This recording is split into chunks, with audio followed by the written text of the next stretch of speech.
Hello and welcome back to Moby Motion. Now, if anyone else was watching the Blender conference recently, you might have seen this really incredible demonstration about procedural cities. So I'll just play this little clip for you. Link should be in the description as well if you want to check it out yourself. So this user talked about how to make procedural cities, and you can see he's drawing planes, that's all he's doing, and he's got a geometry node set up that's turning it into a city in real time. Now, I've never had like a good reason to use geometry nodes in the past, but when I saw this, I just knew I had to try it. So I had a quick look around YouTube. There are a few tutorials on how to make procedural cities. There's this one, for example, and again, this is linked in the description. But this is quite limited, and I wanted something that works like this demonstration, where a plane is extruded into a city. And I wanted it to be a whole city, not just individual buildings. And I also wanted it to be quite easy to use, especially because I'm new to geometry nodes. And I thought this tutorial and some of the other ones I saw were quite complicated. So let me show you what I've been working on.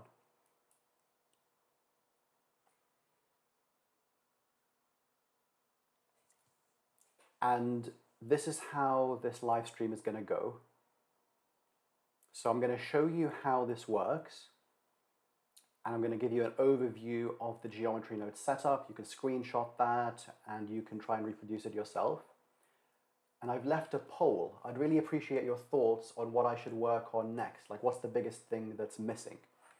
And that might make more sense in a second. So let's have a look at it as it is. We have this, which is a bunch of planes, like the Blender conference demonstration. But if we leave edit mode, you can see that these are turned into buildings. Ooh, and my face is way too big.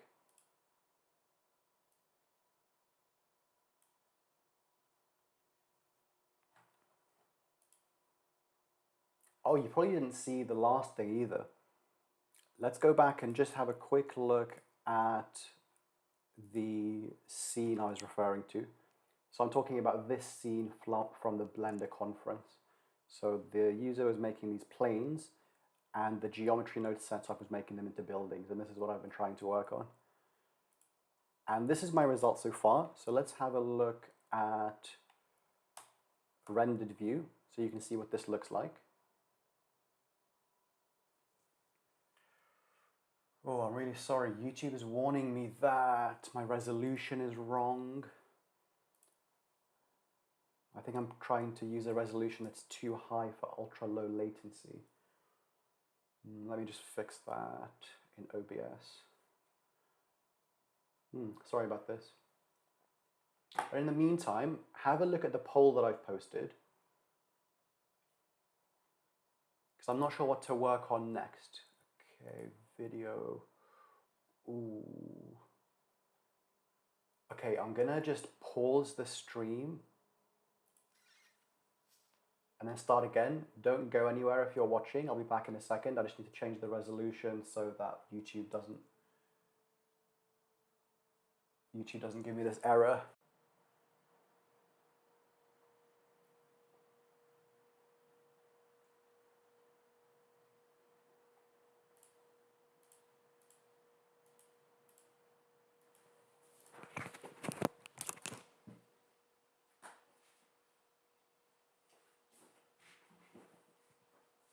Okay, I should be back. The resolution should be fixed. So YouTube isn't going to throw that error anymore. I think because I reduced the resolution, I have to make things fit again.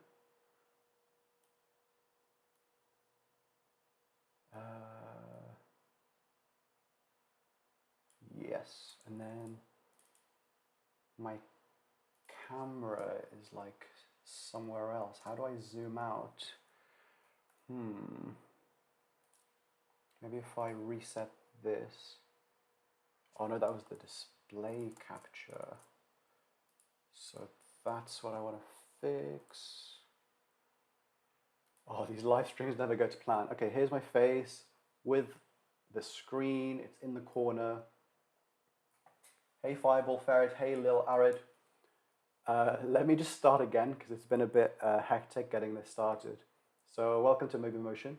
Today I'm going to be making a procedural city inspired by this Blender conference presentation.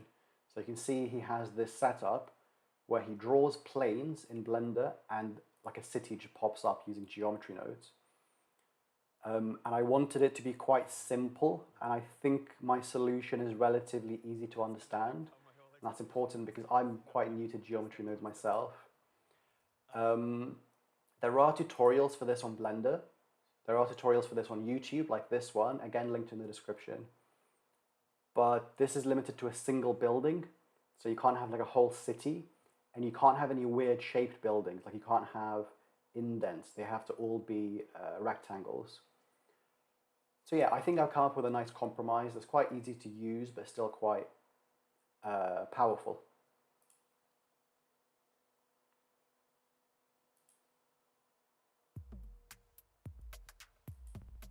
So this is the city I've come up with. And if we go into edit mode, you can see that each building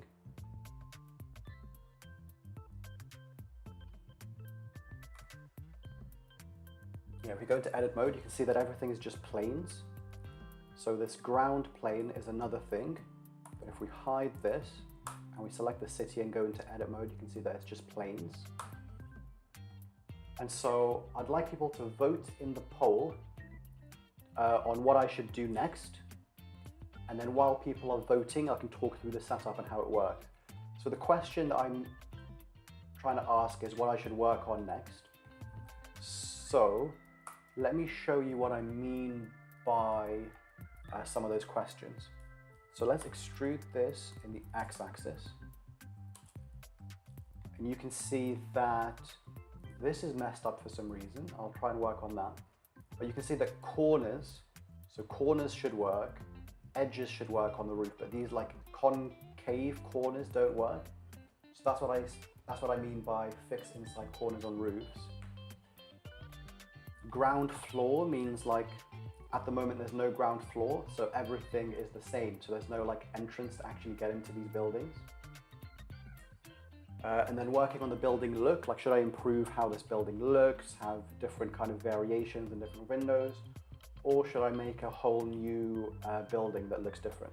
So yeah, let me know in the comments or in the chat. And while you're doing that, I'll talk you through the node setup and how it works. So, first thing to note is this needs Blender 3.4. I think specifically you need a geometry node called distribute points in volume. That's quite important. Okay, let's go left to right, talk through the whole node setup. Here's the overview if you want to screenshot it and try and reproduce it. But yeah, let's work through it step by step so we're all on the same page about how it works.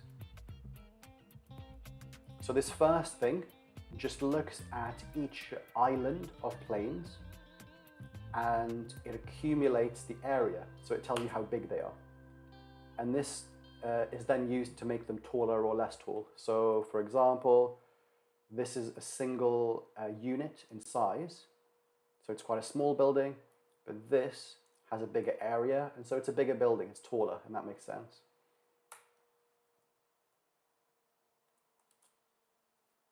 So that's controlled by this. Now I want to use the area to make different things taller. So that's why I have this separate X, Y, Z, because I only want to make things taller on the Z axis. Now I do a square root so that it doesn't grow very quickly with size. If I don't do a square root, then imagine going from a 1 by 1 square to a 2 by 2 square. If you're just looking at the area, it'll grow 4 times bigger, and visually that doesn't look right, it looks too big. So square root means they grow more slowly with the square root of the area. Yeah, and I think that looks more right as well. Round, make sure it's a round number so that you don't have like a half a floor, that doesn't make sense. Now, this is split into 2 areas. So this whole top thing is just to do with roofs. And roofs are like really hard because you have to figure out the direction the roof should point in. So if you have an edge, which direction the edge should point to. But let's talk through this first, which is most of the building, and it's much simpler. So based on the area that we talked about before, it extrudes the mesh. So if we go back to this, you can see that bigger areas on the planes are extruded more, so they become taller. And then I turn that extruded mesh to a volume, and then I use distribute points in volume. And this is a new feature which wasn't possible before.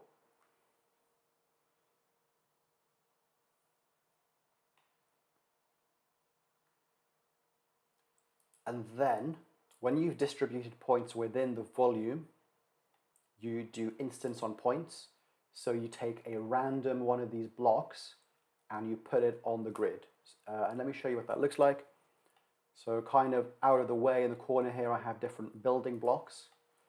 And if we press full stop on the number pad, we can get closer to them. So you can see there's a series of these kind of blocks. And then when we do instance on points, oh, where's the rest of my stuff gone? I think it's because I was in edit mode. No. Huh. Yeah, here they are.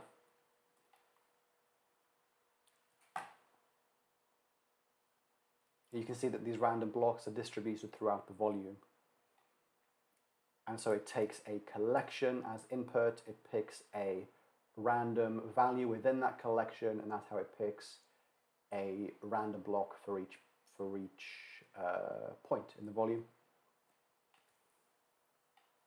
And then this whole thing up here is just for the roofs. I'm going to explain this at a bit of a high level because I don't want to get too bogged down in the detail. But basically the way this works is it takes this, which is the height of the building, it adds a little bit to it so that it's above the block and not like in the middle of it.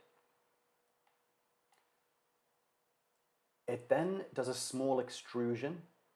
So it'll have a plane, but it'll move the plane to the roof. It'll extrude it, and you need to extrude it so that the vertices have normals that behave in the way that you want. Because when you have vertices with normals, you want to use that information to tell you where you are. So for example, if a vertex normal is pointing this way, you know that you're on this side of the building, or it might be a corner. But for example, if you know that you're pointing in this direction, you know it's an edge, you know that if this normal has a bit of a component in this axis and this axis, that it's a corner. So all of that logic is dealt with here. I don't think I'm going to explain it in more detail, but I will just give you like a close-up so you can duplicate this yourself.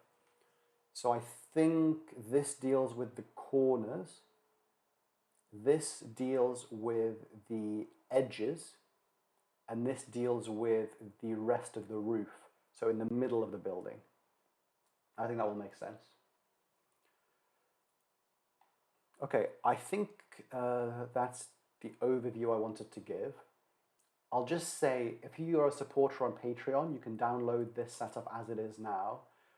But you should also know that I'm thinking of releasing this for free on the Blender market for personal use. So there's no rush, but if you are a supporter on Patreon, you can download it early. What I think I'll do is I'll download a base version for free for personal use, maybe with one style of building, but then for a small fee, you can have multiple styles. Yeah. So let's have a look at the chat, let's have a look at the poll and see what people think. So people want me to work on buildings on the ground floor.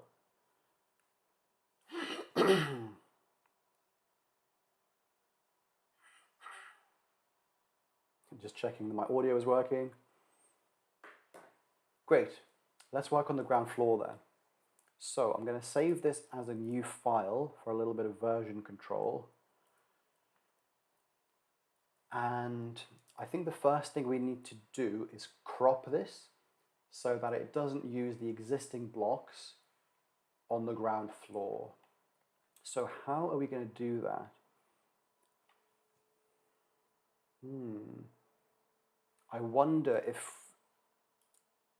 we need to move the plane up a little bit first and before extruding it. I think that's the key.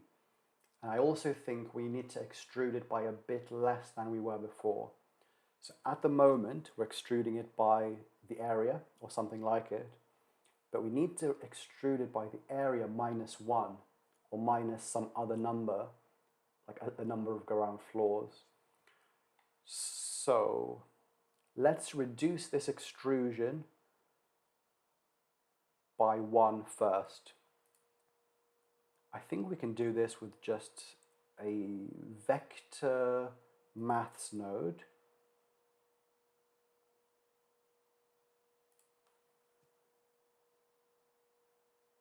So this is going to add,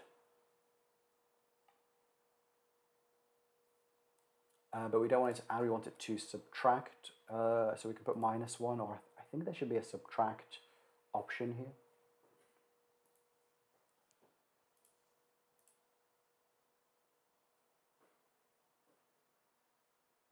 Thanks, Bread Burp. Was that a real comment or was that spam? Because the thing's deleted. Okay, they've commented again. Thanks, if you're not a spammer. So this should have a subtract option. Yeah. So now instead of adding a bit, we subtract. Okay, perfect. And I think we want to subtract by a whole 1. Okay, perfect. So now it's making 1 less block everywhere. Now the only problem is we need to shift everything up 1 to compensate for this. So the gap is at the bottom, not at the top. I hope that makes sense. So how do we do that? The annoying thing is it's gotten quite complicated already, so things are getting like slow. So before we do the extrusion, we just shift the geometry. So we'll do that in a similar way to how we do it here. Okay, so this geometry is just the planes. And yeah, let's do a set position. Or do we want to translate the position? I'll just do set position because I've used it before and it works. So let's duplicate that. It is being quite slow. Let me know if you have any tips on getting geometry nodes to work faster in Blender. Okay, so this position is going to be set at just 1 in the z-axis, I think. Let's see. Oh, nice. So this has worked as expected. Let's unhide our plane so you can see how these sit in relation to the ground.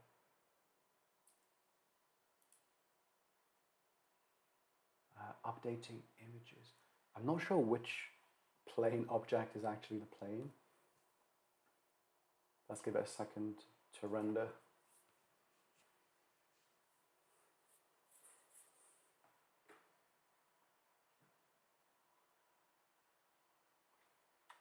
Okay, the plane is working, and you can see these are lifted off the ground, so that gives us some room where we're going to have the ground floor. Now, let's make a very simple block for the ground floor, just so that we know that it's working correctly, and then later we can work on the actual block and make it look more like a ground floor. Oh, no worries, Fireball Ferret. Thanks for the comments. Thanks for sticking around anyway so far. So let's make just a simple cube. We probably have a simple cube already. What's this cube called? Building block.001. Okay, we'll use that for the ground floor. So this is like the main body of the building. And we want to do something similar, but we're not extruding it by much, we're extruding it by just one. Let us...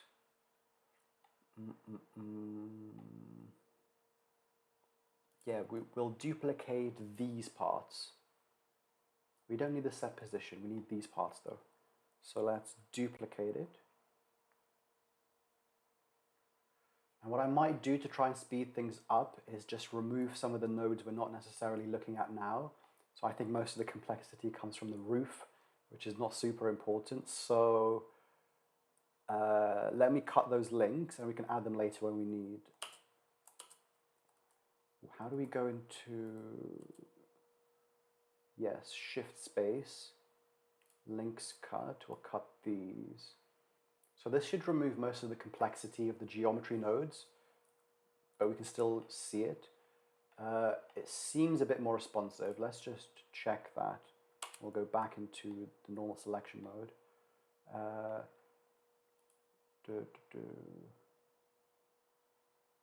I just want to make a new node to see if it's faster. It's maybe a little bit faster, but it's still quite laggy. Let me know if you have any tips on how to speed up geometry nodes. Hey Jeremex, I'm not sure why your comment is being held. Maybe it's because you used a weird font. But yeah, welcome back to the stream.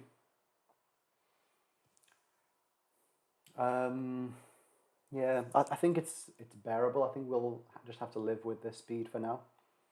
So let us change this. So instead of using the whole collection, we're just going to use one object. So press F3 to get a new node, to search for new nodes, and then I guess it's going to be called object info.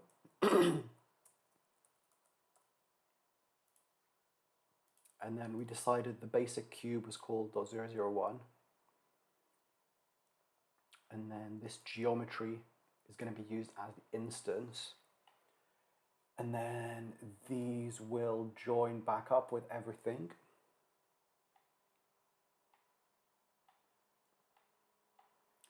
And I want this geometry to be extruded.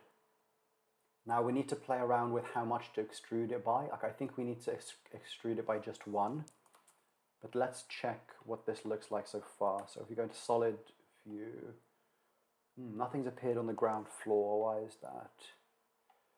Probably because we haven't told it how much to extrude. So if we tell it to extrude by like the full amount, this is going to be too much, but it'll point us in the right direction.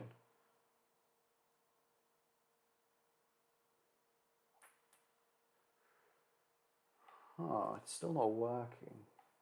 Why is it not working?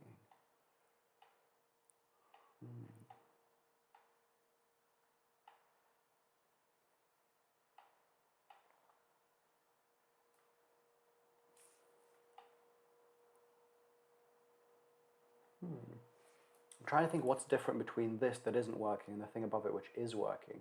They should be really similar. So let me just undo this one change that I made. Oh. Yeah, this should connect to instances.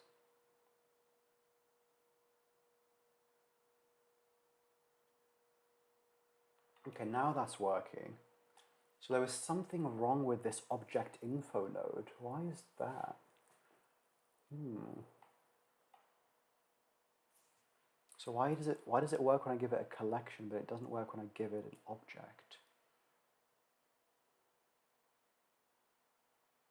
So I think, yeah, the ground floor disappears.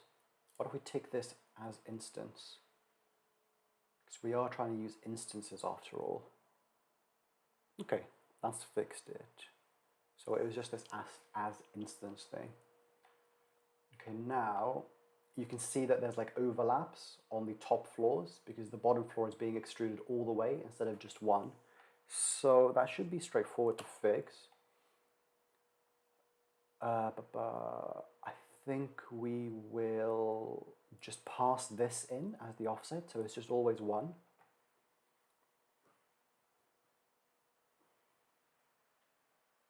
Hey, new person. I'm not going to pretend I can read Russian. I don't know how to pronounce that, but welcome to the stream.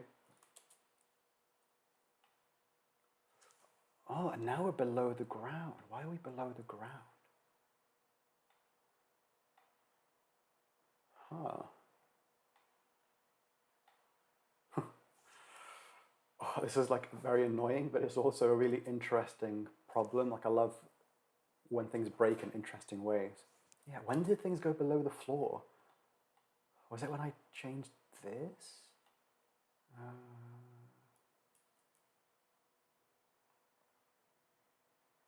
oh, this is going to break. This isn't going to do anything. I need to connect the other thing. Wait, this is working. Oh, because this is subtract. So I'll make this add. It's just 0 plus 1 for the z. We don't need all of these. I wonder if there's a cleaner way to do this, like just an input vector node. Let's see. Where are the inputs? Value. Oh, you can input a vector. Yeah, perfect. And then for z, I'll just say 1. Actually, you know what? I will use this, even it's a bit messy, because it should work. And I want the user to be able to select a number of floors. So if you want 1 floor for the ground, it should work. If you want 2 floors for the ground floor, it should also work. Okay. Huh. So it's not going through the floor anymore, but it looks like it's extruding it twice, like to 1 to 2. You know what I mean? It's like overlapping in the middle. That's weird. Why is it doing that? Is it because my unit is less than 1? Is it 0.5? Am I being weird? Huh, that's fixed it. I thought each of these cubes was size 1. Oh. But if this is only being extruded 0.5, then surely this should only be subtracted 0.5.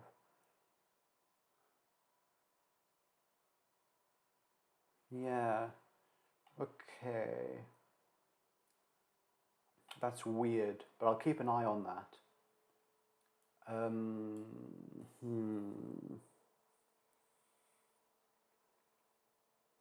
That kind of makes it harder to allow the user to change things. Because if I have a input, so the user can change this number from 0.5 to 1 or to 2 or whatever, however many levels they want on the floor. Like this didn't work when these were both 1. That's weird.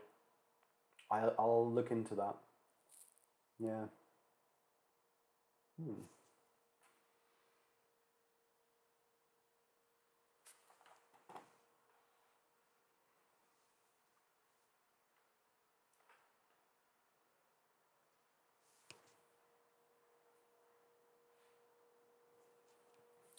So now we have a ground floor which kind of works.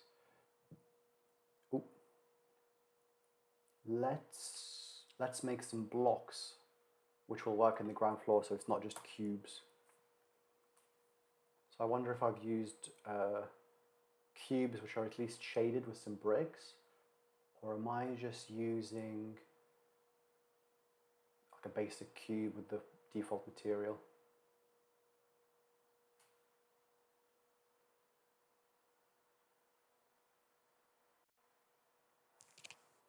Okay, they're at least shaded with some bricks. So let's make one of these have like a door so you can get into this building.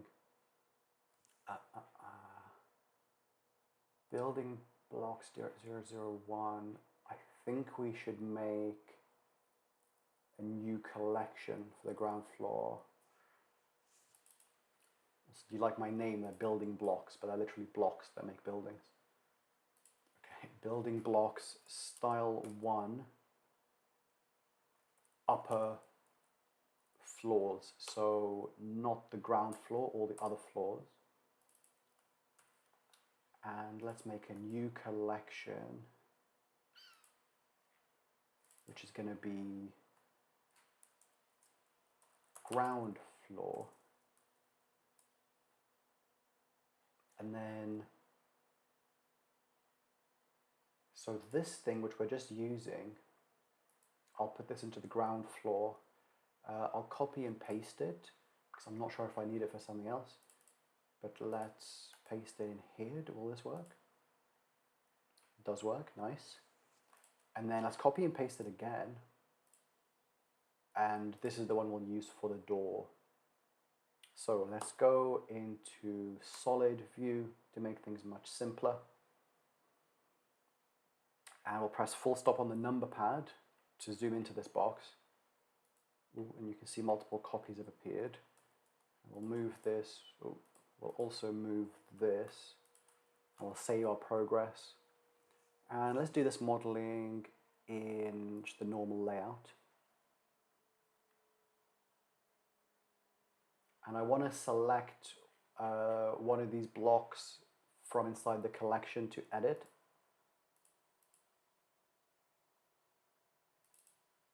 Yeah. Just give it a minute to update the images so that the render works. Okay.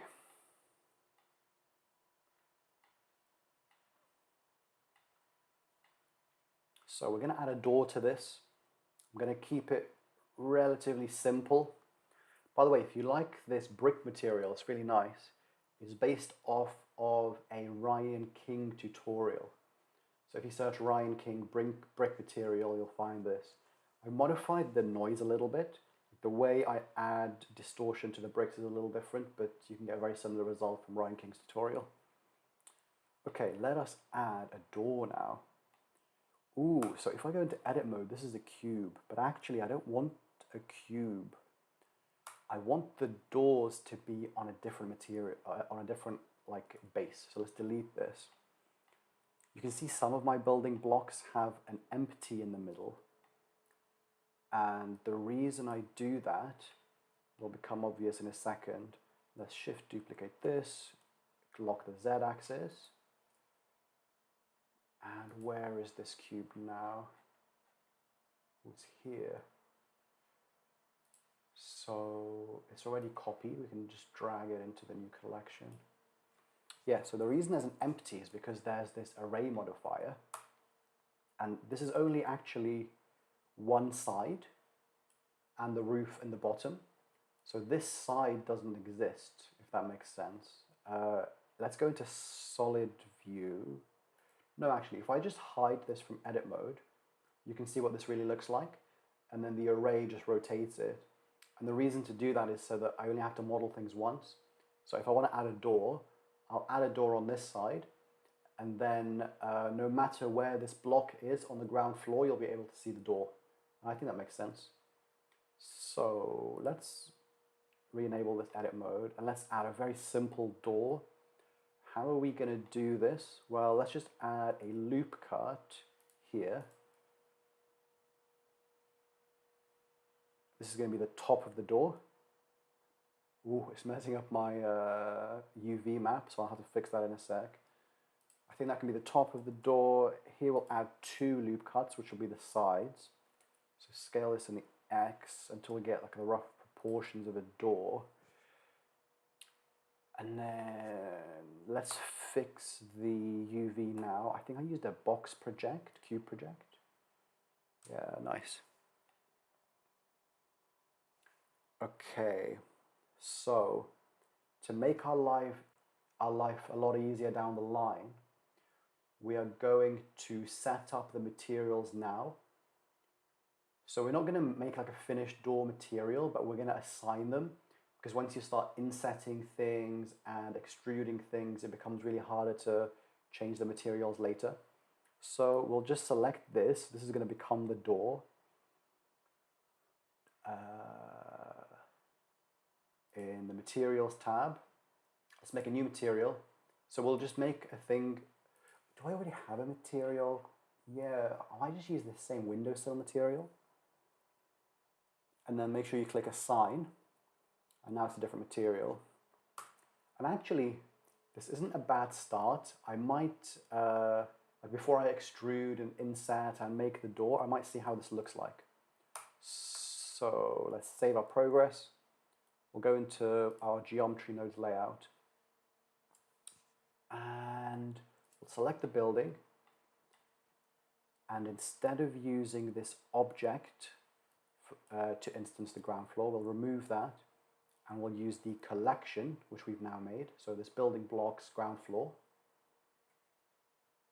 building blocks style 1 ground floor, make sure that's selected here.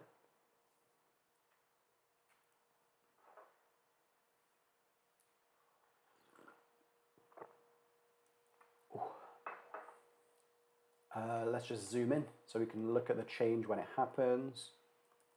Save, go into rendered mode so we can see it. And I'll just wait for this updating meshes to finish because I want to like see the change, like I want to see it before and after quite quickly.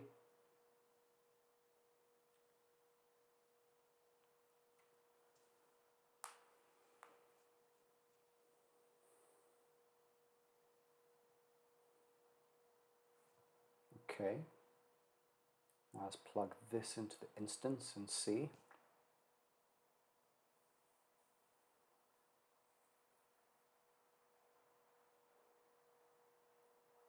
Perfect.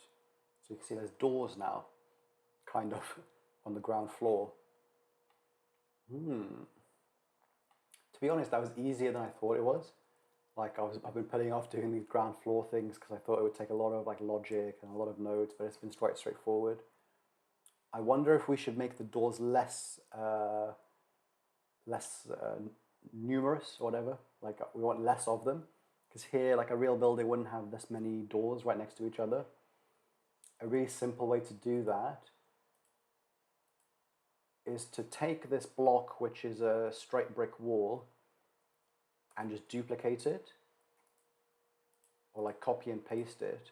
So now when it's picking a random object from within this collection, it's much more likely to pick the boring wall instead of the door.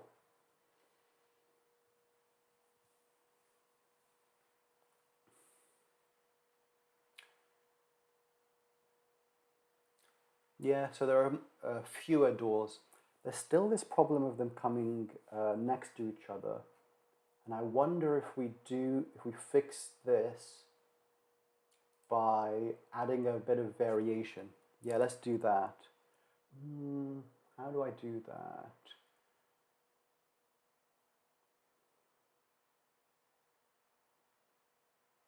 Oh, I think I know how I'll do this. So instead of having an array modifier that takes one side and makes a cube where every side is the same, I think I'll only have two sides which are the same. And this will make more sense once I've done it. So let's duplicate this.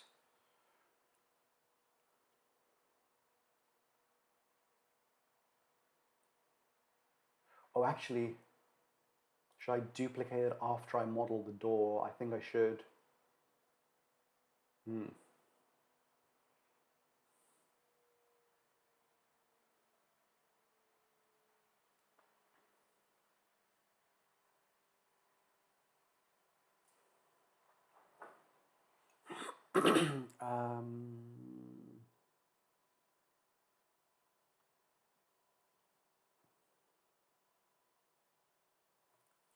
Now I've duplicated, I'm not going to delete it because that'll take even more time. I'll just show you what I mean by like having some more variations. So this should get rid of those corners where there's two doors next to each other.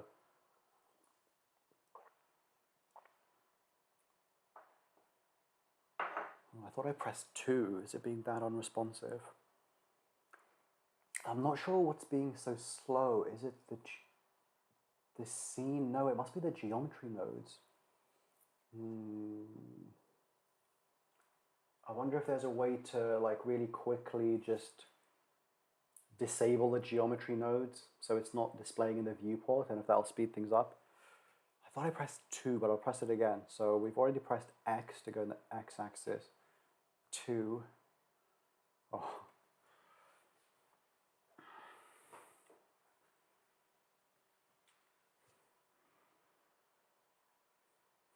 So if anyone watched that Blender conference talk on a procedural city, the author said that his computer crashes every now and again, and I didn't believe him. I thought, how can your computer crash from geometry nodes?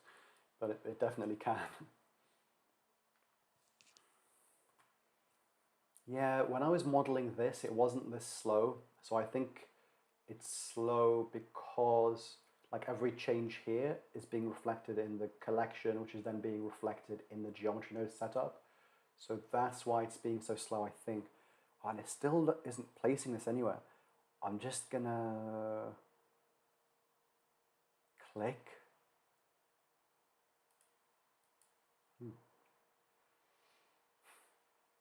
Do you at least have music? I tried to set up some music for this, but it seems to have stopped. Let us play it again. Whenever I use music, my videos get like demonetized or copyright claimed. So I'm doing this straight from the library, so there's no chance of that. Okay, audio tracks unavailable. The Trapezist, let's have a listen to this. Let me know what you think.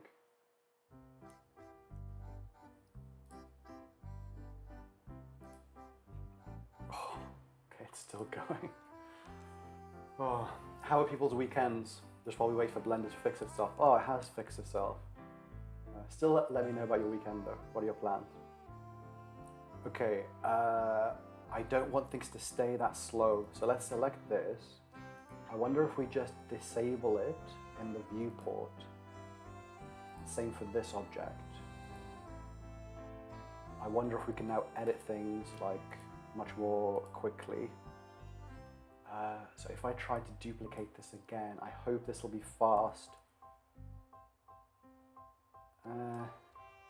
That's marginally better, I think. Yeah, that's better, that's better. So my solution to those corners is this. We're not going to have just one cube with this huge array thing. We're going to have two cubes for each side. So what that means is this won't be a count of 4, it'll be just a count of 2.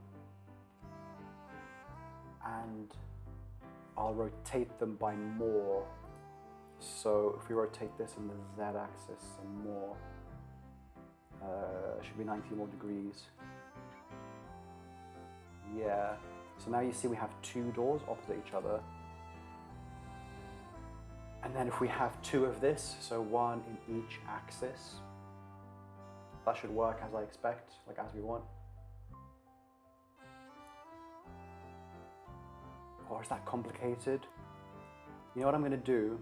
I'm going to delete this. And just as a temporary solution while we're still developing everything, the door itself is going to be really simple and it's only going to be on one side.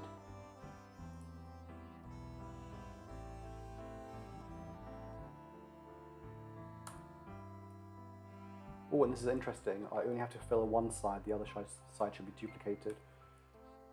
Okay, let's cube project again. And now if we unhide our city, we should have fixed that problem. Oh, what is this? Oh, maybe I had an extra thing selected by accident when I filled.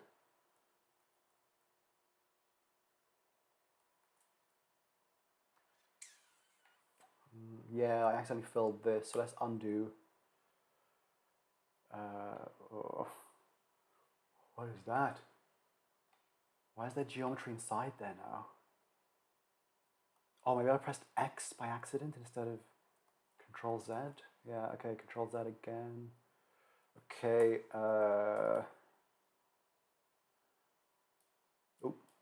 let's select these. This should be exactly everything. Oh, wireframe is so much faster. So part of the slowness was the rendering. Okay, so we'll fill this. This should fill the other side because it's an array. And then we'll cube project everything. And we'll just preview this in rendered mode to check the materials are all there, the textures are all mapped correctly.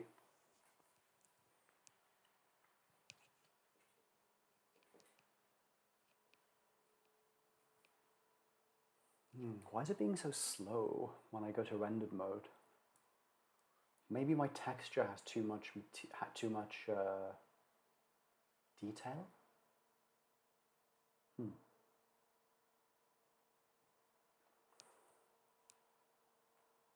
Okay, this looks fine, the side looks fine, all sides look fine.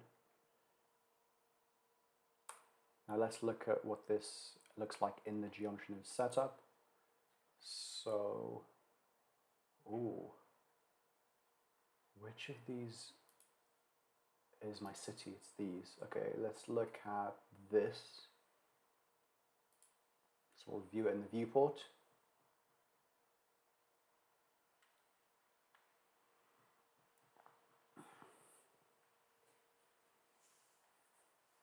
So the ground floor shouldn't have any corners with like a door here and a door here anymore. That looks like it's the case. Oh, and there's only one door, and it's here. That's kind of what we were going for. So because we only have one object, doors are only going to be on this side or on this side. That's really easy to fix later. We can just duplicate the object and rotate it 90 degrees. And this fixes the problem we had with these like corners with two doors. Let us just make a better looking door, slightly, and then we can move on to something else. So let's select this, press full stop on the number pad to zoom in on it. And what we're going to do for the door is just a bunch of extrudes and insets. And you can get like a decent level of detail really quickly that way. So I'm checking I haven't selected anything else by accident. Yep, vertices, only 4 selected. So let us extrude with E.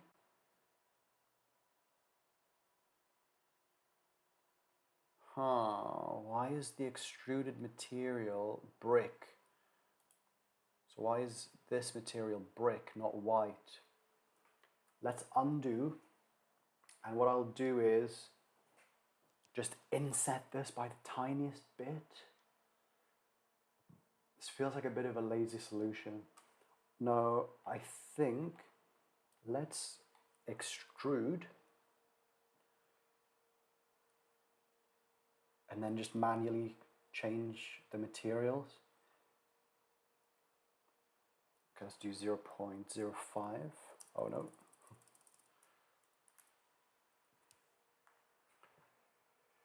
Yeah, that's a nice level of extrusion. Let's select these. I'm holding down shift at the same time so that we get, like, we add things to the selection. Now in materials, we have this windowsill kind of painted wood material already selected, and now we click assign. Okay, great. And now let's go into face selection mode. I think this is a bit easier to work with. Now we want to like inset and extrude a lot. So references are important. Let's get a picture of a door up so we can have a look. And let me know, can you hear the music, or has it just come back now that I've opened the window again? Okay, white door.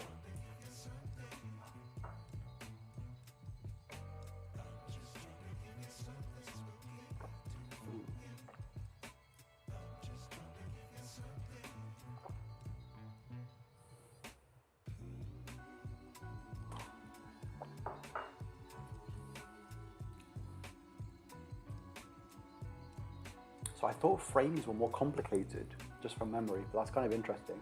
Let's do a simple frame, and then we'll do some of these like details with extrusion and insetting. Yeah. What's the outside going to look like? It doesn't have to be super complicated. Let's just do one inset.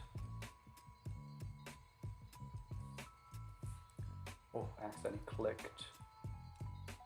I'll undo that. I to inset. So this is going to be a tiny little frame for the door.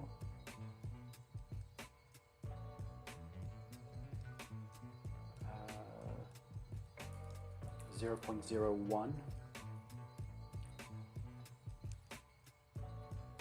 I accidentally pressed minus 0.01. What? Why is the minus still there? 0. What if I press minus again? Okay, it's undone it. 0.01. Okay, that's a nice subtle level of detail. Let's go into solid view, just so things are a bit faster. And do we want to extrude a little bit? Yeah, let's inset this a tiny bit. Sorry, inset is the wrong word. Let's extrude it, but like into the house a little bit. 0.05. Oh, sorry, 0.025. So half the distance we had before. And now let's add those like corners with different detail in them. So add a loop cut down the middle and a loop cut here.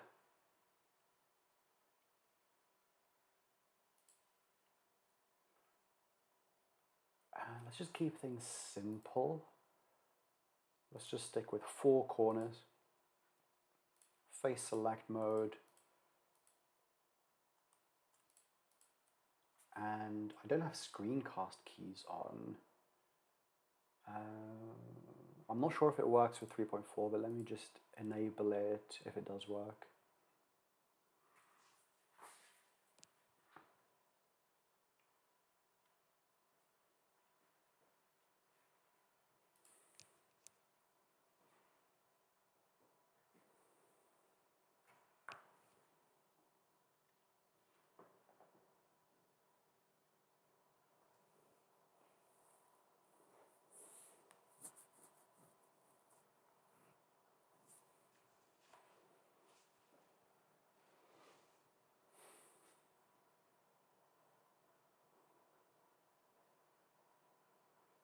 Why is everything being so slow?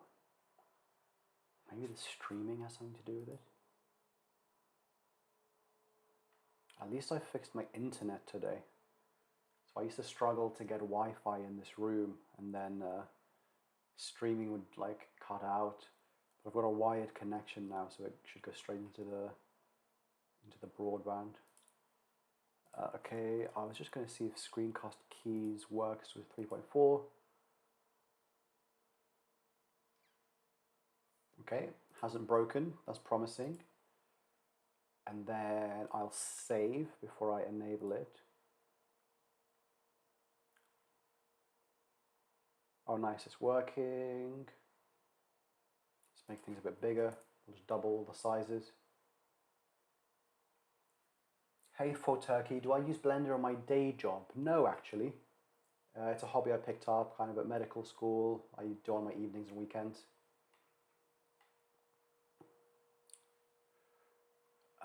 And we'll make the mouse a bit bigger as well, so it's not out of proportion. Okay, sweet. Now I just want to add this really simple like detail in the corners. Let's zoom in on this. So I'm not going to make these 6 just because I'm too lazy, but I'm going to make 4 of these little things that really help sell this as a door.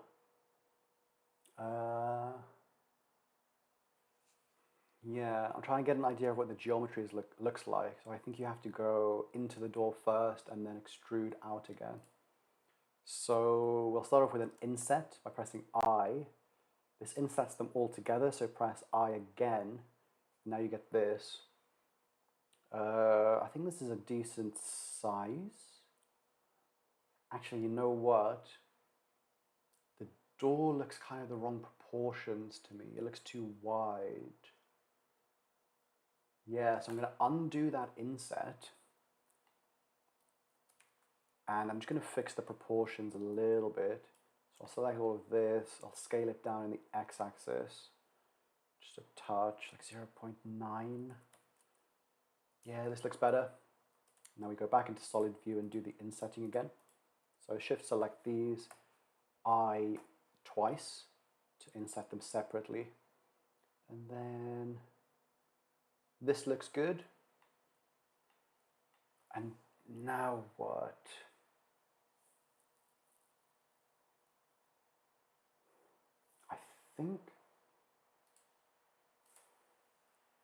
I think we have to inset. I think it's not extrusion. I think it's like moving them.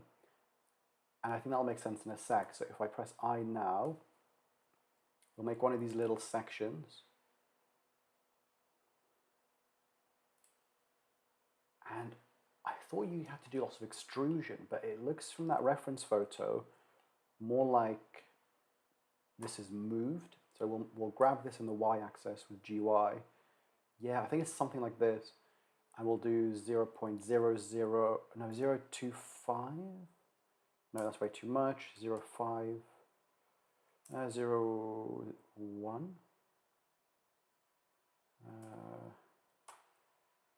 Yeah, I think this is it. And then inset. So you only have to press I once after they're like disconnected from each other. So we'll do this. Let's grab it again in the y-axis and we'll undo that. So we'll go 0.05. Oh, what? Was it 0.5? Minus. Yeah. That'll do. That's not bad for like 2 minutes work. The frame does look a bit weird. I think I've extruded it too much, so let's fix that next. Okay, vertex select, go into top view, wireframe. We'll just select these and grab them in the y-axis. Yeah, I'm not even sure if it needs any extrude, yeah. It certainly doesn't have to be much more extruded, so let's make it just a little bit deeper. I think this looks fine, but maybe the whole thing is too obvious, so we'll make it a bit more subtle.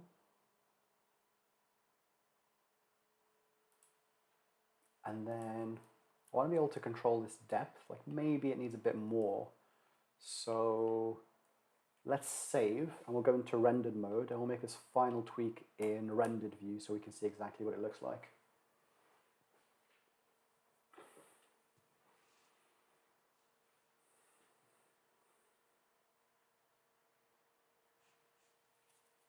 And while that's rendering,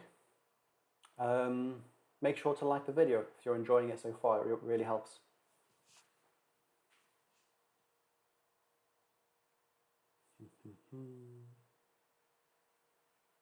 I'm still not sure why the rendering is so slow. I think for my brick material, not here, but on some of the other models, I have like the texture is driving the displacement, so maybe that creates too much geometry. Yeah, I'm not sure. We'll have a look in a second. So I think this can be a little deeper, so grab it in the y-axis. Let's do 0.05 again. So kind of double it. No, it was 0.005, wasn't it? So this doubles it. I think that's a little bit better. Yeah. The material doesn't look quite right. Huh. Why does it look so weird? Like, why are these bits brighter than the others? Is it just the reflections? Yeah, because you expect them to be darker. Here it is a bit darker. I think this is fine. Let's have a look at some of these models to see if there's too much geometry that we can remove temporarily. So, for example, here, oh, there's just an array modifier. I thought there was tons of geometry. I definitely have like some subdivision somewhere, and maybe that's what's slowing things down. Okay, so this has some subdivision. Levels of viewport 4, that sounds like a lot. And maybe that's slowing us down. Let's do 2. And then what else? This doesn't have anything. This doesn't have anything. No, no, no. Oh, this does. Oh. 3. Let's try 2.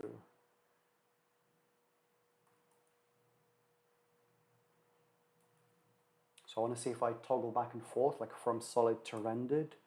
It should be faster. Like my gut was telling me it's way too slow. It's still slow and it's updating images. So maybe it's just the HDRI. But if that's the case, then we can probably remove it for the time being. Yeah, it's taking ages to do the HDRI, maybe because it's 8K. So let's just do a color for the time being, actually. Let's do a color, some RGB. Oh. Updating images, it's still saying updating images.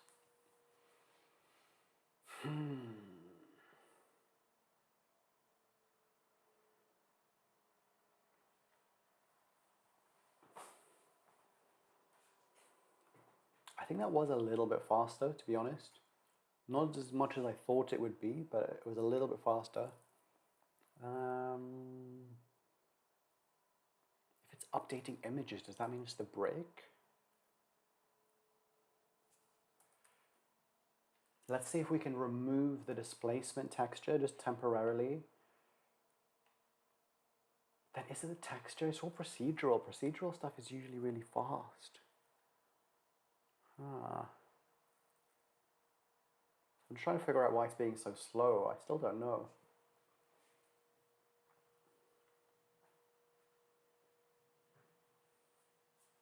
Could try Nishita Sky for something still realistic looking. Thanks for the suggestion. Is Nishita Sky just one of the default Sky methods? Like when you put in Sky instead of RGB input, I think you can choose the algorithm that's used. But yeah, it looks like it's not the Sky because now it's just RGB and it's still really slow.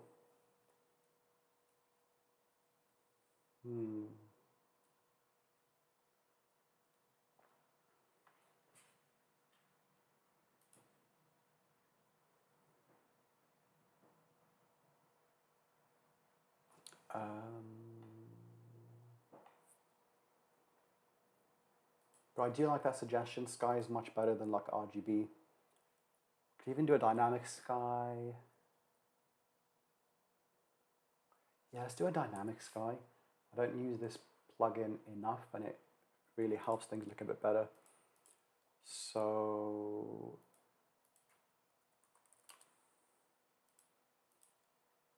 yeah, and again, this should be really fast. This shouldn't be slowing things down at all.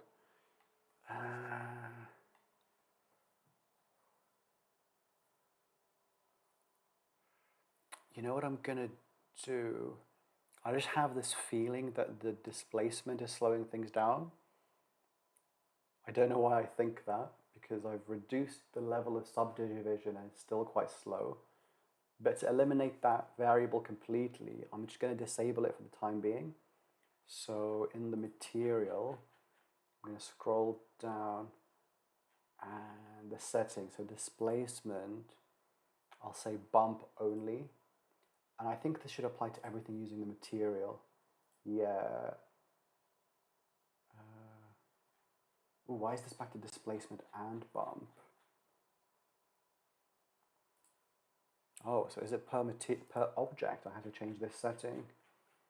It's annoying. Bump only. Bump only. Oh, why did some of them change but not others? Maybe some of them were never displacement to start with. Okay, bump only, bump only. Let's go into a save and let's go into rendered view and see if it's faster. Updating mesh. Start quite quick. Updating images. Why is it updating images for ages? I'm not sure. Thanks, Beheaded. It's just a sky type once you choose the sky environment texture. Yeah. Okay, interesting. So it's still really slow. I don't know why that is. I think we're just going to have to live with that.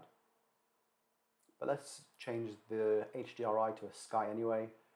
It looked a bit weird having this building inside a room HDRI, so having a sky at least looks like it's outdoors. Yeah, updating images is the world, so why is it so slow? It's just a sky texture. Please select this thing. Dynamic sky. Nice. Is this going to be any faster now?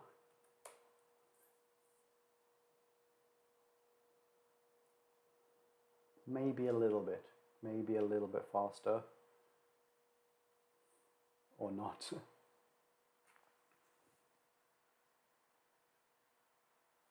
Updating lights. Yeah, I think we're just going to have to live with this. But this sky is better than the room we were in before. This big plane, let's call it big plane, pun intended, but let's hide it.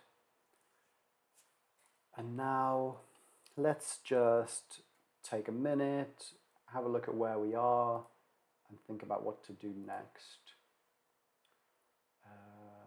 Procedural city, so let's look at it in viewport.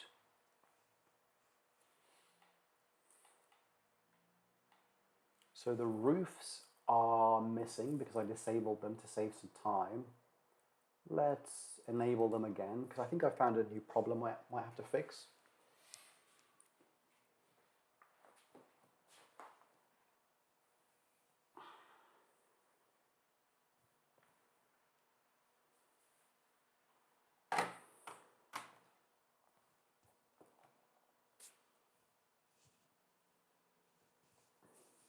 So let's look at these doors quickly. So we fixed the problem where they're no longer like this side and this side. They're only on one side. And they look much better than before. They could still do with some work, but I think that's good enough for the time being. While we're looking at the actual blocks that make up the building,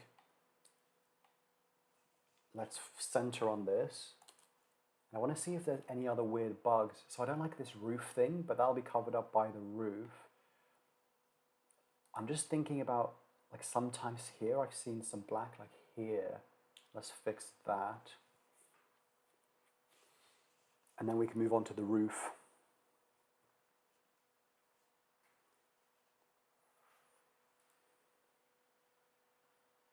So I'm not sure if that's a problem with the block above or below, but actually, so these two are the same block, but it's not a problem here and it is a problem here. So I'm guessing it's a problem with the bottom of this square inset block. So if we try and find the same block down here, I think it's this one, and full stop on the number pad to zoom in. Maybe we just need some detail at the bottom. Yeah, so you can see this block has detail at the bottom, so it fixes that. Let's just put that in.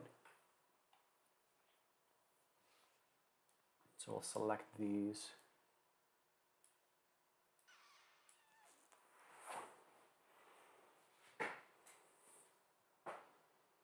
It looks like the dark bit might be the same dark texture as the one above. Interesting, so you think this is coming through. I think you might be right. But it's interesting that this is quite an easy fix for it, if that makes sense. Like, oh, how has that not worked? Oh, the fill tool is not behaving for me today. Let's select just these.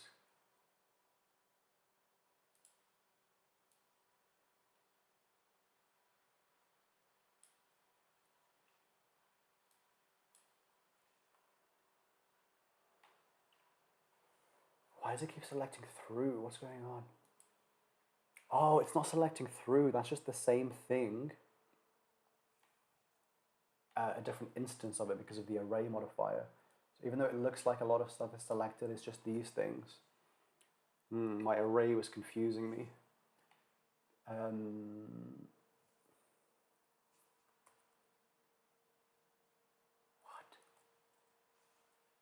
Why is it being so weird? Let's disable this array just so we can see what's going on. Oh, so there's one vertex there. Why is that there? Why is it selected? So deselect that. Okay, deselect that. Okay. And then just add this and this. Add fill. Okay. And now we might have to unwrap it, cube project. Yeah. So I think this will fix the problem. It's a bit of a workaround. It's like addressing the symptom, not the disease. And it hasn't even fixed the symptom. Interesting. So I think beheaded was right, but the dark bit is being caused by this roof, by this like black at the top. And so trying to pretend that doesn't exist and covering it up didn't work.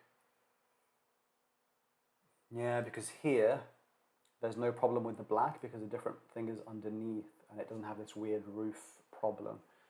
So let's have a look at it and see why there is that problem with the roof and how we can fix it. Hey Foxtrot. So this roof looks fine. Why do some roofs look fine and some of them look rubbish? Like maybe it's my array modifier, because it's kind of putting geometry on top of itself, which isn't always clean. But what I find weird is they all do that. So this, for example, you can see it's just one side with an array, but the roof here looks fine. So why does this roof look worse, even though it's the same mechanism under the hood? I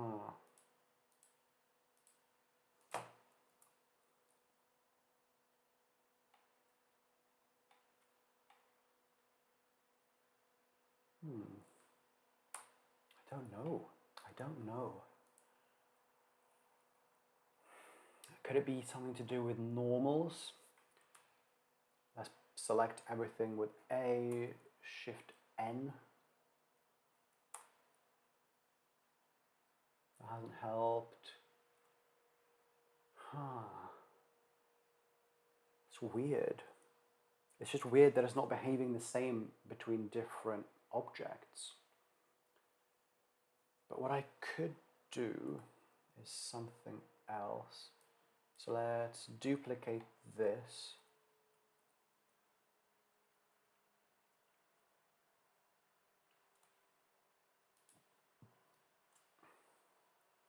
And let's try and get rid of this duplicate geometry on the top, like try and get rid of it altogether. So in edit mode, let's just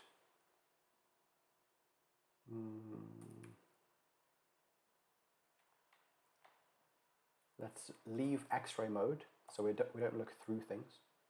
Oh. What? Okay, let's hide this plane too. It's getting in our way. I think this was our block that we wanted to try and fix.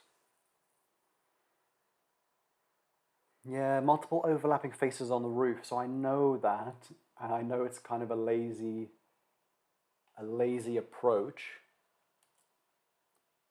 But the weird thing is that it's not causing problems most of them, but it's only causing problems for some of them. But yeah, let's fix it anyway and see if it helps. So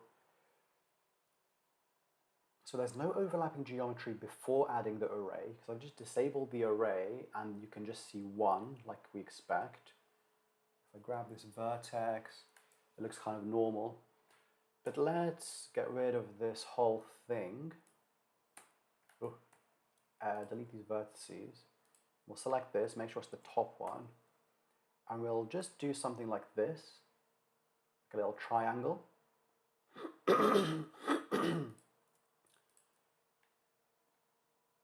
And we'll fill this. And now in theory, when we do apply the array, we still have a whole roof and it's not intersecting. So let's see in rendered view if that fixes it. Okay, interesting. It's gotten rid of the dark stuff. Probably the UV mapping needs to be redone. Yeah, so I was scared we'd have these bricks going every way. But that's fine because it's going to be covered up most of the time. I don't mind that. So we're going to stick with this and we're going to delete this old thing. And then, yeah, if we have any more problems with black stuff that shouldn't be there, we'll fix the geometry like we did there. Let's just do it while we're here, actually. So we know this looks like it has the same problem. Let's disable the array just in the viewport to make things cleaner. I think we can just delete these. And then we'll go into top view. Yeah, and then we'll do what we did before. So extrude this.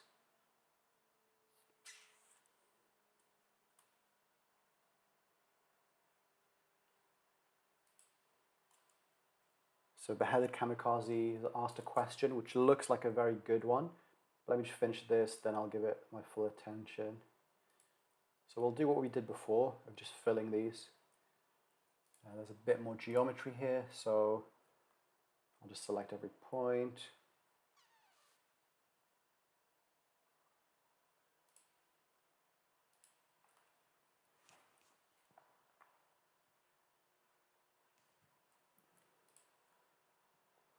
I'll make sure I haven't selected anything else by accident, which I've been doing a lot.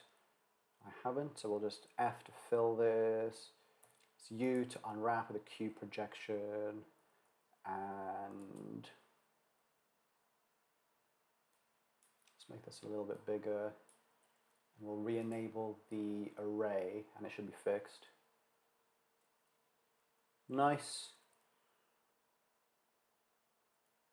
Yeah, so the only problem is that you see it like going around the bricks in different orientations, but that's fine. Let's see what it looks like. Yeah, it looks much better. Have we gotten rid of all the black things? Oh, there's some stuff there. No, no. It's just overlapping geometry. But when it's rendered, is that obvious? Should I fix it? You know what? Let's be a perfectionist. Let's fix all these things which I've worked around in the past. Now that we've found a way to fix them, I'll get rid of the other stuff even if it's not causing problems. So Kamikaze asks, could you separate the roof face from the arrayed part? It has to be a single object for the geometry nodes. If I separated it, it would be a whole different thing within the geometry nodes, if that makes sense. But maybe you missed this earlier. So I actually do have like a whole separate roof that goes on top of everything. Let's just preview this in case anyone didn't see it earlier either.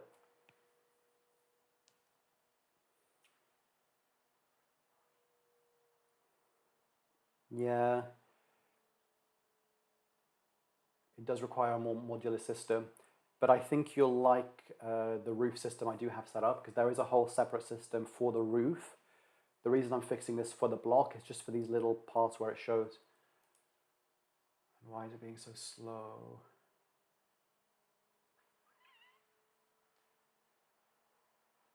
Huh.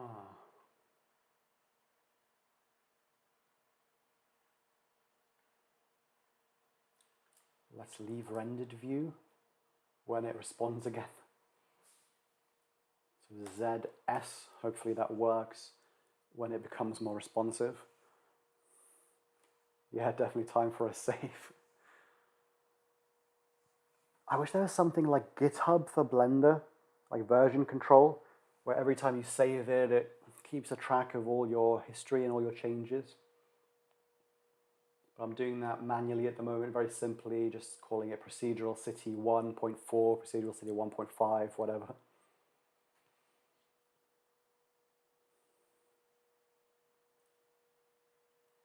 While Blender's crashing, how's everyone's weekends going? What have you been up to? What are you planning to do today and tomorrow? What are your plans for the holidays? Are people off already for Christmas? Let me know.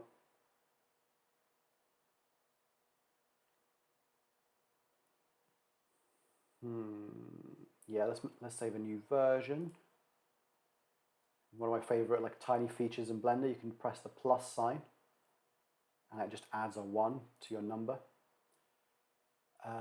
Yeah, let me just show you this roof thing if you've only tuned in recently. So I have these things for the roof, and this is where most of the complexity is. Like the building itself is really simple, it's just these nodes. But just to have a roof, because you need different orientations to behave differently, it's all of these, like this jumble of things. So let's reconnect it just temporarily. Now that we've saved, and it's not going to crash things. Oh.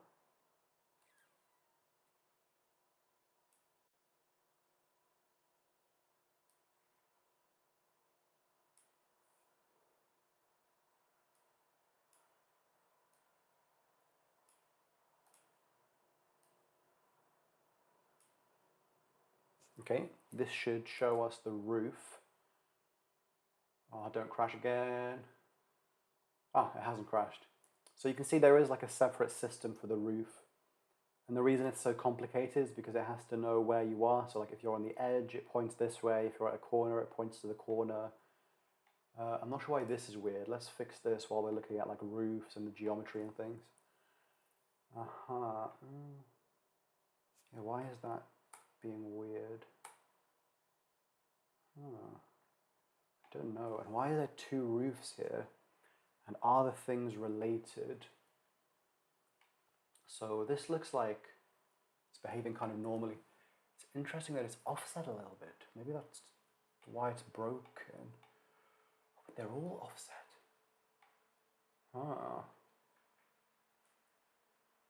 No, they're not all offset.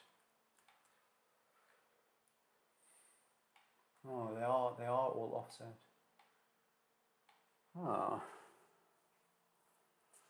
Okay, while we're looking at roofs and geometry, let's fix things.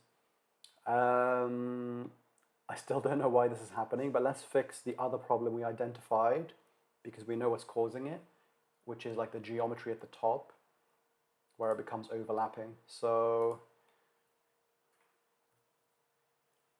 I think we fixed it for this. Yeah, we definitely fixed it for this. This still has it, so let's fix it. Delete the top.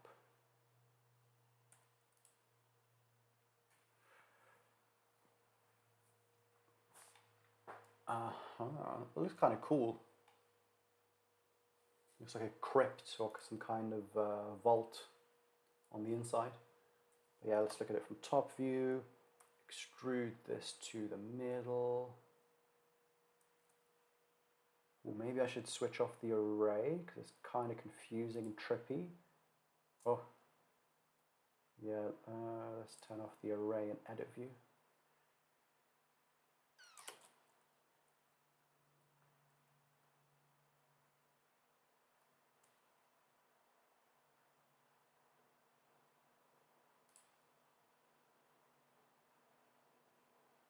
Okay, and now we select all the other vertices. Oh, luckily there's only 2. And we fill them. We really should do this for the bottom. You know what, let's do this for the bottom while we're here. Like, probably no one will ever see this if it does cause problems with the overlap. But we'll know it's there, and sometimes that's enough just to fix something. I also wonder if I need to get rid of this tiny thing at the bottom. You know what, I'll keep it because there is some thickness, but I might remove it here where we've kind of just faked it as a workaround. Okay, let's add a triangle at the bottom, Alt Z to go into X-ray mode, E to extrude.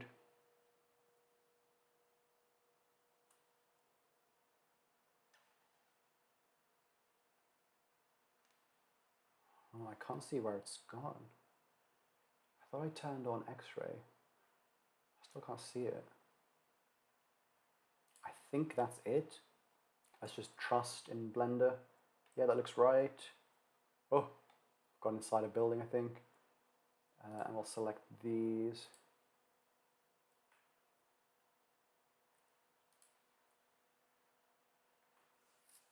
And fill them. and just fix the, what's it called? The texturing, the UV mapping, cube projection. Did we fix this for the top? I don't think so, but it's kind of fine. No, it's not fine. The bricks is too small.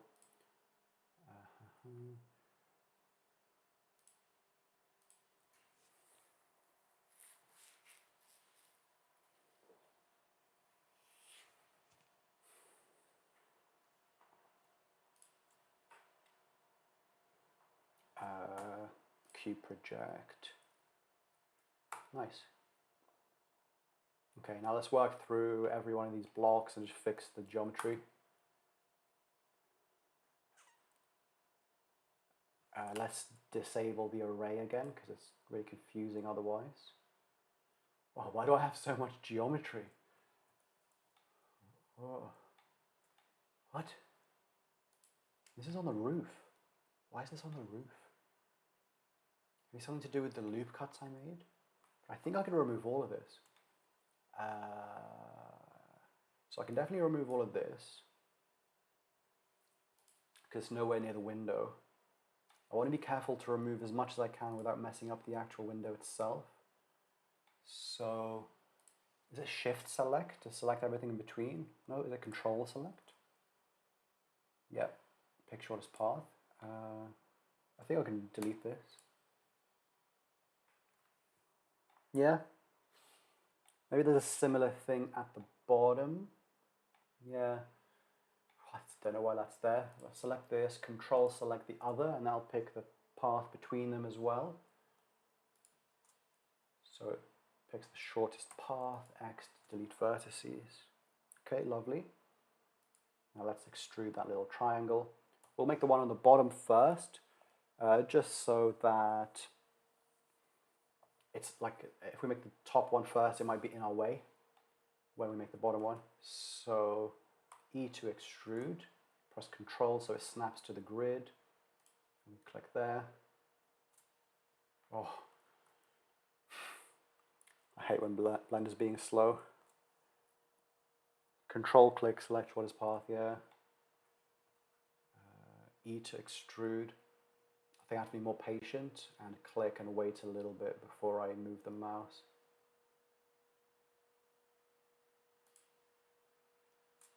Okay, and now we can fill things. And can we control click, select shortest path? Yes. Nice. U, cube project. And we'll just do the same thing at the top.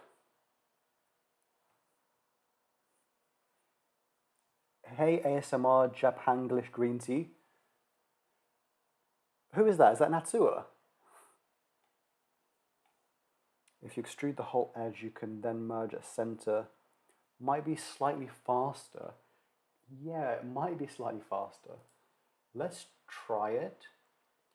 I don't often have good luck with merging. Like for some reason, merging just doesn't work for me. But let's try it. Oh, it is Natsuo. How are you doing? I hope you're well.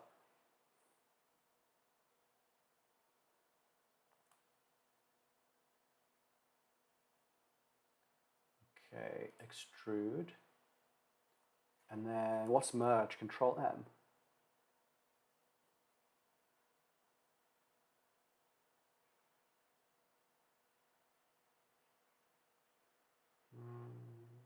No, that's mirror.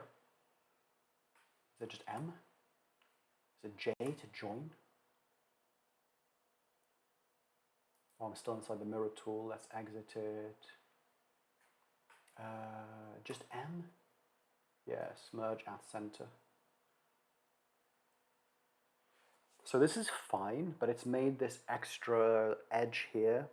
It's probably not a problem, but let us just check it plays nice when we UV unwrap everything.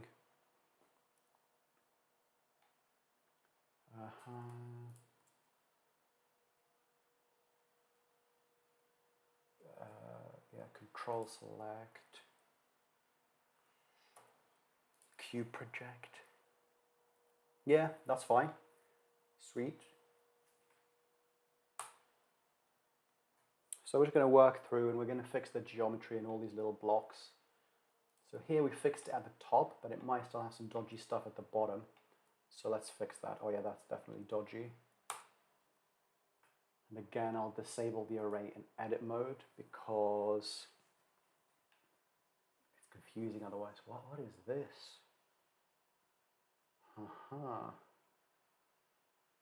Okay, so earlier we made this little face here just to like try and cover up a problem we were having.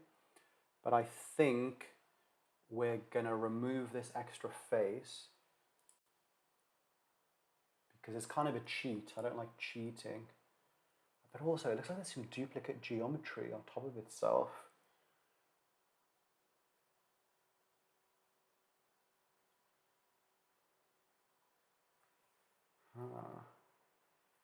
What? Yeah, there's some more geometry here than there should be. Then Control plus to select adjacent, and you can unwrap it. Oh yeah, good idea. Yeah. Okay, I wonder if we just merge this, if that'll fix the duplicate geometry problem. Because I selected with the box, it should select all of them, and it has. Let's go into like material preview mode, just to keep things a little bit faster, a little more interactive. And I'll also enable screencast keys. It seems to be like per viewport. Oh, it is there. Why can't you see my screencast keys? Maybe it's too small or something? I don't know. Okay. So, oh, that's a lot of weird geometry. Why am I so lazy? Laziness just makes problems for you later. Let's delete this. Oh. I think that's fine actually. Let's also delete this face.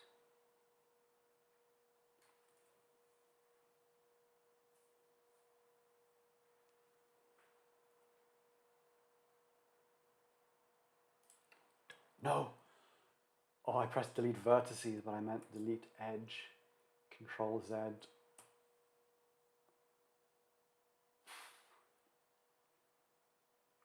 It's being really slow again. I wonder if that's because we've re-enabled the geometry nodes. So let me just check that. It might be worth like hiding it from the viewport for a bit while we're working on this. Yeah, let's select the city. And if anyone's just joining us, this is what we're working on today. So it's a bunch of planes. So this is edit mode. This is all the geometry that's there really. But then if we exit edit mode, you can see it becomes a city. And I'm gonna hide it from the viewport, and that should speed things up while we're fixing this. Hey Aram, how are you doing? Okay, so now things should be a little bit faster, a bit more interactive.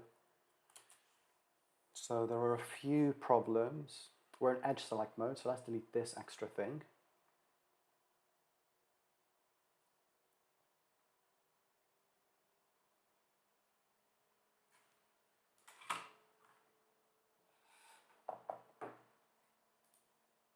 This thing. Delete, here we can delete vertices because we want to get rid of the whole thing. And let's check if we still have that like duplicate geometry. So we'll go into vertex mode, we'll press full stop on the number pad, which is quite an awkward shortcut. Like, who has a physical number pad? Luckily I do have one. Like, I have a physical thing like next to my keyboard. But yeah, who has a number pad these days? You can't press normal full stop and do the same thing. Okay, do we still have duplicate geometry? Does it matter if we do? Maybe not, but I want to be not lazy and I want to have some sensible geometry here.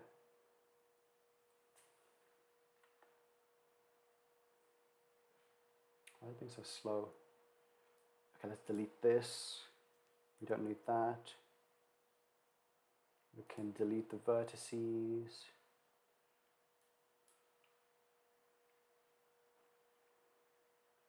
I'm trying to select this. Why won't it let me select? Yeah, this does look like multiple vertices on top of each other. And you can tell that because you see this orange that tells you where you are. It's not everywhere. This side isn't orange. So let's G to grab stuff to make sure we are selecting everything, and we are. And let's just M to merge and see if that helps. Merge at center.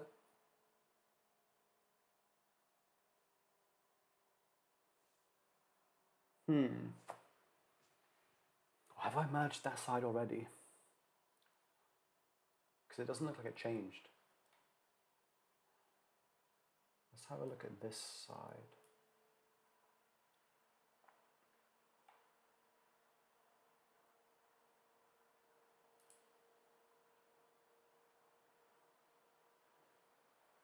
So is this multiple vertices, or am I just going crazy? Maybe there is some orange here, but it's less obvious than the other ones because it's a shorter edge.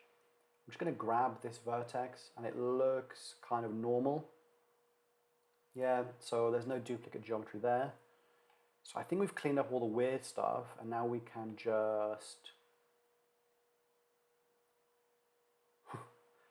Oh, it's confusing having these buildings nearby each other. Yeah, let's make this triangle at the bottom so that this has a floor.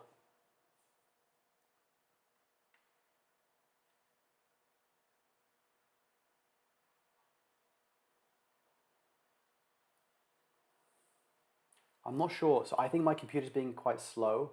It's probably because I'm streaming at the same time as like using quite a big Blender file. But yeah, if anyone else is having buffering, let us know and I can look into it. OBS looks okay. Yeah, let's make this floor.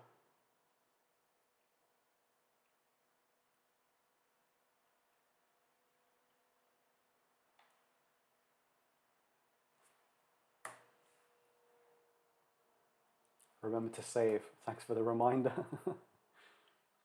Okay, control save. So you know what? Geometry nodes in my experience has been quite slow, but it hasn't crashed much. Like definitely when you're using physics, like fluid, smoke, if you don't save, the whole thing just crashes and you lose your progress. But geometry nodes is, it's at least stable in that sense. It's like slow, but it works. Okay, we have this point selected. We're going to E to extrude and extrude it to here. And I'm going to trust that it's worked, even though it's like behind us.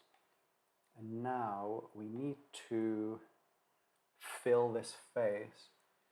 So I'm not sure if this is going to like intersect and cause weird geometry. I want to be good today and make some good 3D models. So let's move this just a touch to get rid of that problem. Ooh, YouTube is telling me it's not receiving enough data to maintain smooth buffering. So it's not just you, beheaded. Huh. OBS, this should be fast, and green is good. Stream health.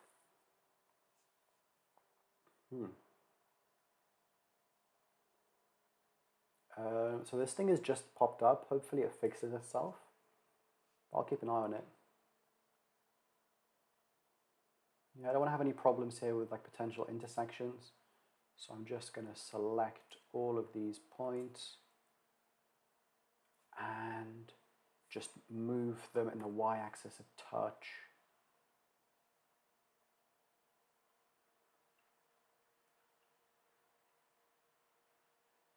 Uh, 0.02 minus. Yeah, that should be enough so they don't intersect anymore. And now let's select this vertex and control click this. This should be the shortest path. So I shouldn't need to select multiple. control click this. Yep, and F to fill. What? Oh, I selected the wrong thing to start with. The real thing I want to select is just a little bit to the side. It's this thing, so I will shift select it.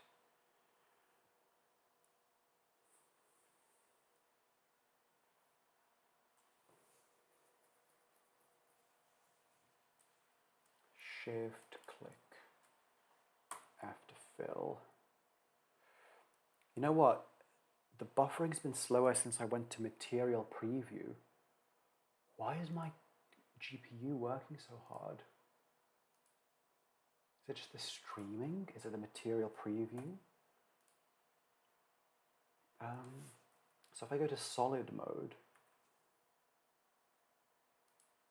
does that get less? Much less.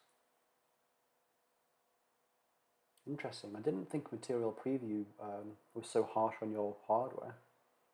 Okay, hopefully that fixes the buffering issue. Why does this look curved? Oh, because the filling hasn't worked as I expected. I thought it would make a weird n-gon. So let's undo the fill, and we'll have to fill things a little bit manually, but it's still fine. Okay, so we'll fill each little section individually, so this can be filled. Oh, and it's much faster, so I think the material preview is harming the stream and the computer performance. Okay, and then we'll fill these, and we'll fill, not all of them, just these. And then finally we'll fill this. And then if we undo X-ray, we can see like a more solid view. And this looks good. And let's save. Okay, cool, we're making good progress. Where else do we need to fix the geometry? What is this? Okay, so this is like the cube that I'm basing everything else on. Ooh, I forgot to unwrap this bottom thing. So let's just unwrap this with cube project.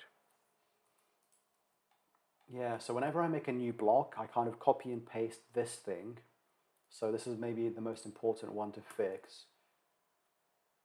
Let's disable the array in edit mode so we're not as confused by what's going on. The array just rotates it so that we only make one side and it turns it into a cube.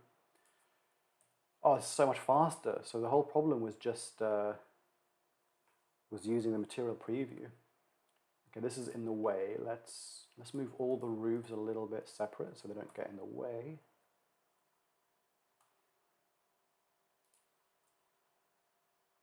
And let's select this cube thing again. Yeah, we have this vertex selected, we extrude it. Oh, this is so much smoother. Okay, I just need to work in solid view.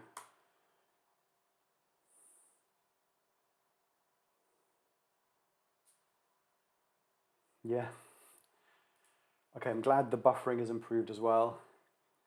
So we'll make the top.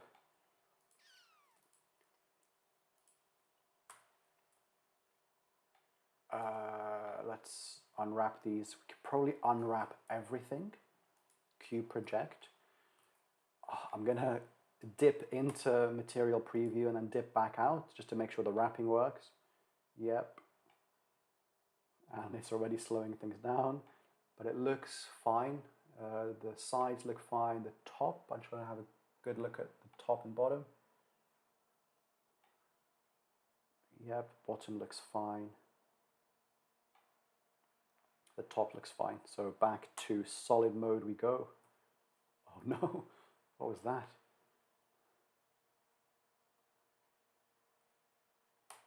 Why did it go into rendered mode? Yep, this looks fine. Let's keep going. So this does not use an array, so we don't have the same problem of like duplicate geometry on the top.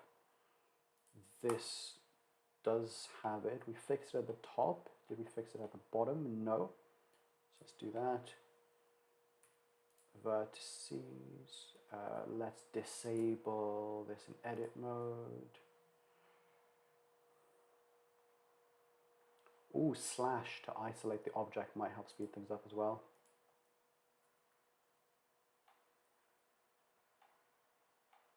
But does that actually affect performance? I would have expected it not to, because the stuff is still there in the background. But if we still have the problem, we can try it. Okay, E to extrude to here. Let's control click this to select the shortest path, and I can fill with one key press. And then it looks fine in X-ray, so the top and bottom match. And let's unwrap them for a cube projection. Save. And I think that's it for like weird geometry. Ooh, what about this? No, we need to fix this as well. Let's isolate this thing. Delete these vertices. This looks kind of cool and abstract. Let's start with the bottom so the top doesn't get in our way. We'll extrude this to the middle. We will control click here to select everything in between and fill. And we'll just do the same thing at the top to make sure we have a nice... Oh no, this is different because this is only an array of 2. I think we still need to change the geometry, but in a different way. So let's undo all these deletes. Yeah, this is a bit more complicated because there's only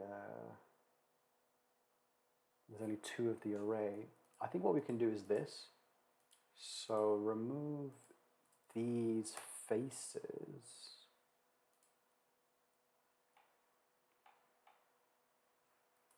And now it's like half, and it should complement the other half, you know? Like here we have a face, but we don't need the same face on the other side because it's just duplicated. Let's have a look. Yeah, this looks like I expected. Let's do the same on the bottom. I do like this control clicking. Delete faces. Yeah, this looks good. Let's save and then look at it in rendered or material preview.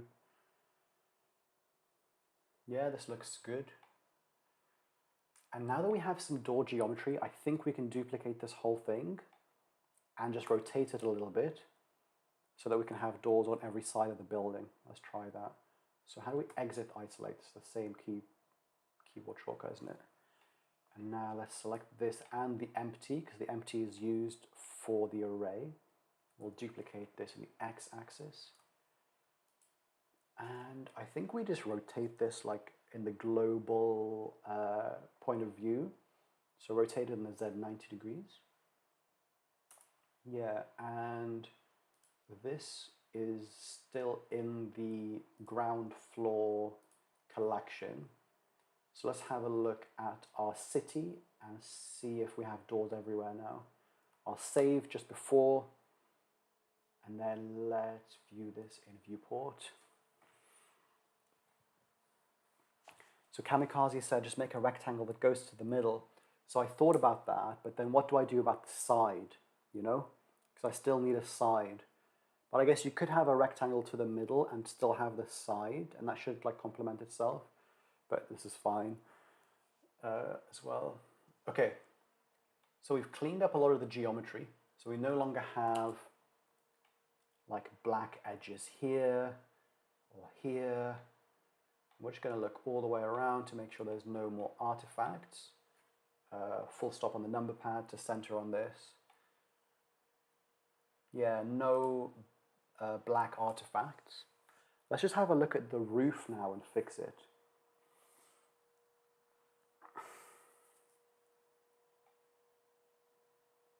Okay, so the weird thing about the roof is that it works here, but it doesn't work here. Let's have a look at the city in edit mode. It all looks like aligned to the grid. Let's just snap things to the grid anyway. Okay, that hasn't helped. Okay, let's tackle these things one at a time. So one of the problems is that the roof is duplicated here. Maybe it's not obvious, but I know this because I've worked on the geometry nodes, but this shouldn't be there. It looks like there's two roofs on top of each other. So let's have a look at this. And let's isolate the exact problem. So it looks like it's just like left edges. The corners all seem okay. Also this edge. So maybe this is a problem with edges in general rather than the whole approach. I think you know what I mean by edges. So edges is like the flat roof bit on one side rather than a corner. But it's weird that this building doesn't have the problem. Ooh, this one maybe does. And again, it's an edge. Edges. So let's have a look.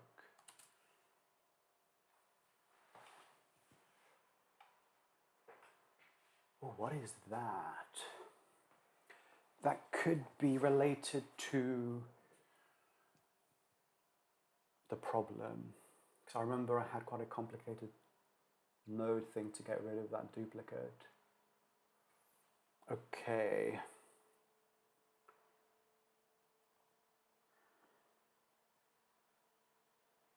Very quickly, can anyone teach me how to group things in geometry nodes? I just want to make a box around this to call it like edges or something. Because that'll make things much faster. Because at the moment, I'm not sure which of these does what. I know there are 3 different roof things, but I forgot what the exact order was. Let's figure this out with some trial and error. So shift space, I think, gives me the cutting tool.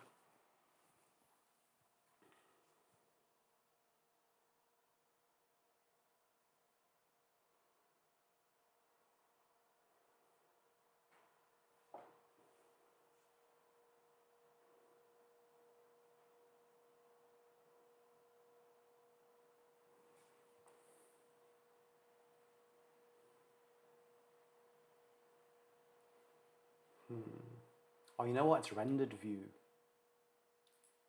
Even though it should be like GPU versus CPU, I think it's asking it a lot to like render and do the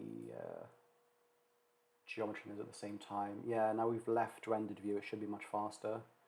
So shift space should ask me like what tool I want to use. No?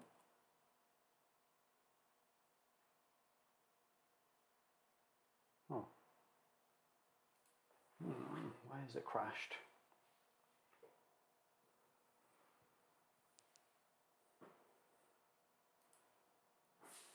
So someone's asking, no duplicate verts or edges in the source object. For the roof, I don't think so, but we'll have a look at that. Shift spacebar, yeah, that's what I pressed. Why wasn't that working? Okay, it doesn't matter. Let's sever this and see what disappears. So the corners have disappeared. So you can see the corners are no longer there, but the edges are still there. So these are the corners. I'm just going to look up what the shortcut is to make groups in like geometry nodes. Blender geometry nodes, group nodes. Control G. So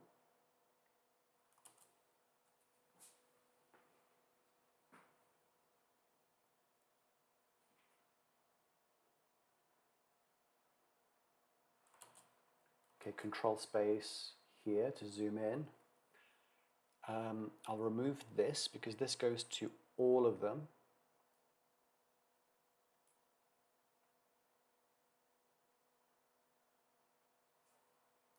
So I don't want this to be part of the group because it's part of all of them. It's not any specific one.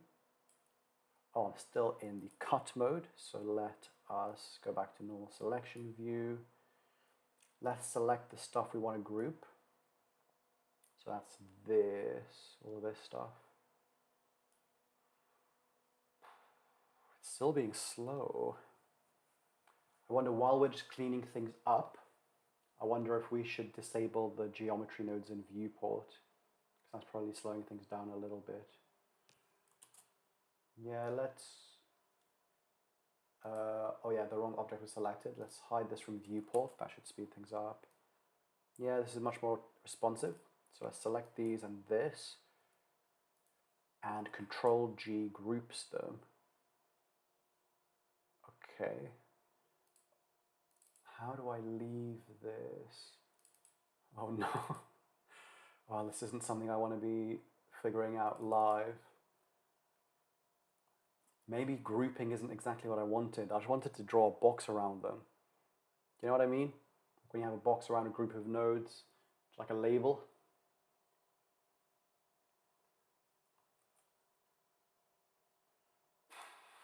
Okay, I'm going to look up how to fix that.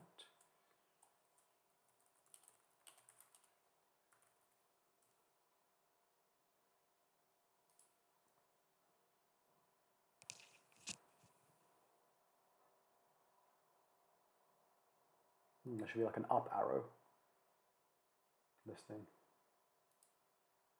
Yeah, but this isn't what I wanted. I didn't want to turn them into one node, so I'm going to Control Z, undo again, undo.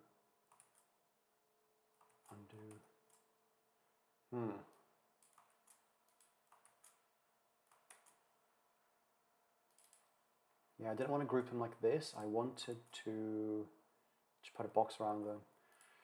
Okay, how do I ungroup?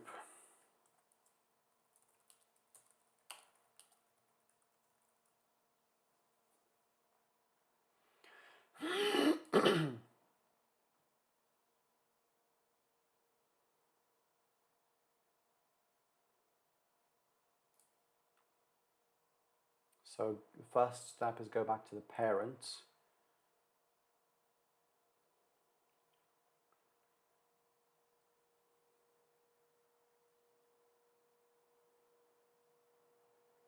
Thanks, Kamikaze. But I've figured out how to like go up.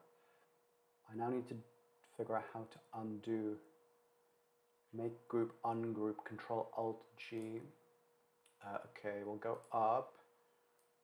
And now Control Alt G. What? Oh no. My Google Drive has stolen that shortcut. Okay, you can right click and ungroup. Okay. Now, I don't want to group them, I just want to draw a box around them. How do I draw a box? Blender nodes, draw box or label. Frame, that's what I'm looking for.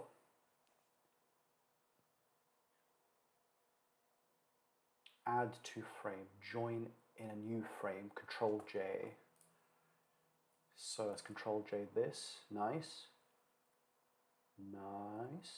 How do I give this frame a label? Oh, so we figured out these are the corners. So roof corners.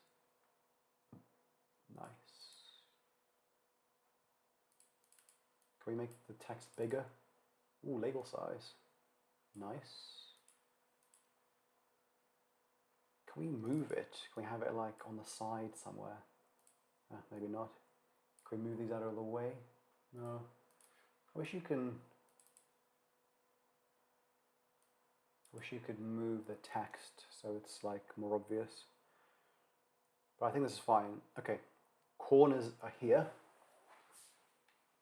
The next one should be edges, which we will frame in the same way using the same shortcut.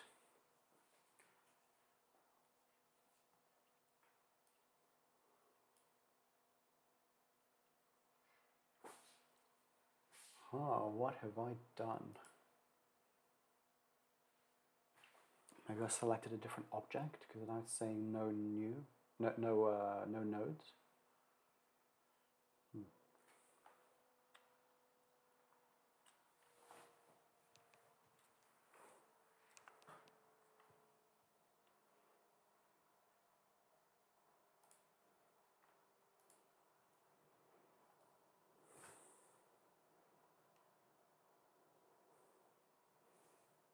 Oh, what? What's happened?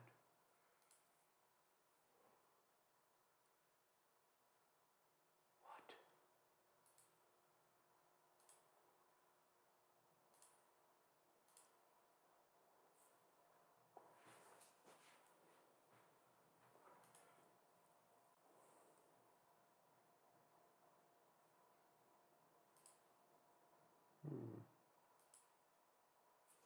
That's weird. Let's add a fake user, so if that happens again, I don't like accidentally lose it.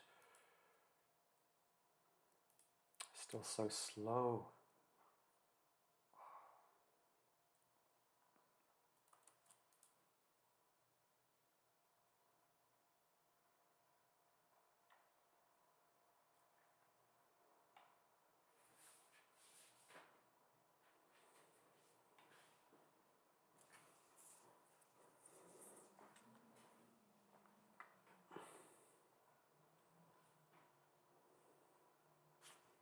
Okay, so let's add some more frames, especially around this really complicated roof stuff, just so it's easier for us to keep track of. So I'll select this.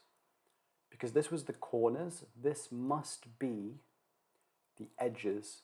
So parts of the roof which are on the edge of the building, like part of it is raised. So Control J gives us a nice frame. We'll label this edges. And then this last bit is like the normal parts of the roof, which are not on the outside. So what do we call this? Core, like inside the middle of the roof. And let's make the text bigger. So here, the label size is 44. Let's match it here.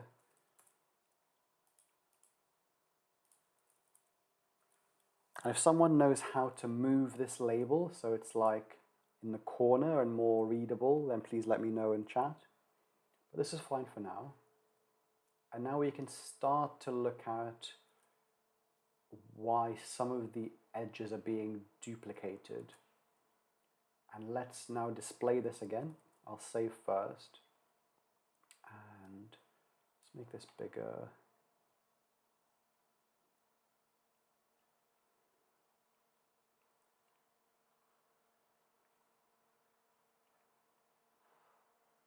It's still being slow.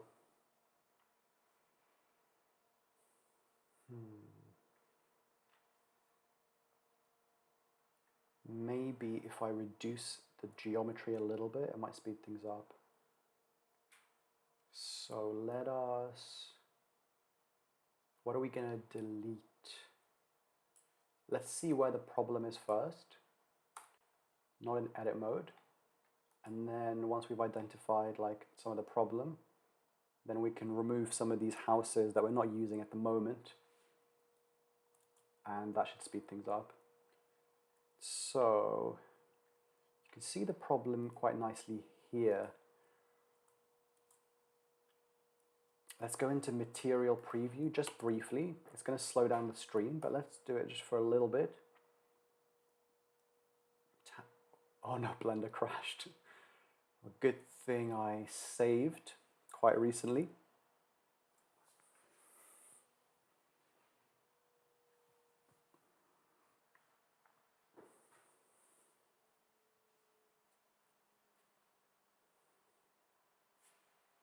Okay, procedural city 1.5. We're using Blender 3.4. We need some of the latest nodes for this.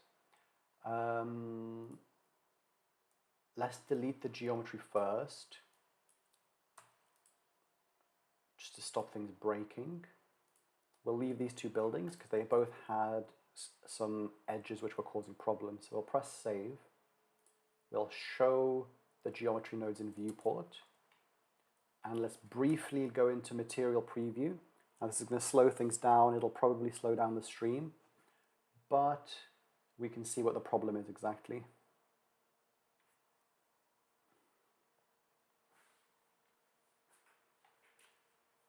So the weird thing is, I don't know if the problem isn't everywhere or it's just that it's more visible here.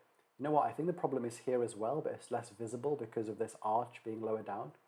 So you can see there's like two copies of the roof above and below. So that's what we need to fix. And let's have a look at the other side of the building. Material preview is really slowing things down, so I might have to go into solid view. Yeah, let's go into solid, ZS.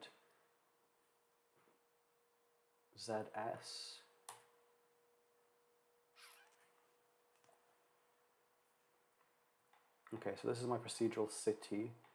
Now that we've changed the viewport, let's quickly go into material preview to see if it's everywhere. So I'm not sure if the problem is here, which is interesting. There's definitely the problem on the other side. Oh, it's crashed again. That's annoying. Am I still using 3.4 alpha, or is this the stable release? 3.4.0. Let me quickly check if there is a later version, because I know I had this from the alpha. Blender 3.4 download. What's the latest version?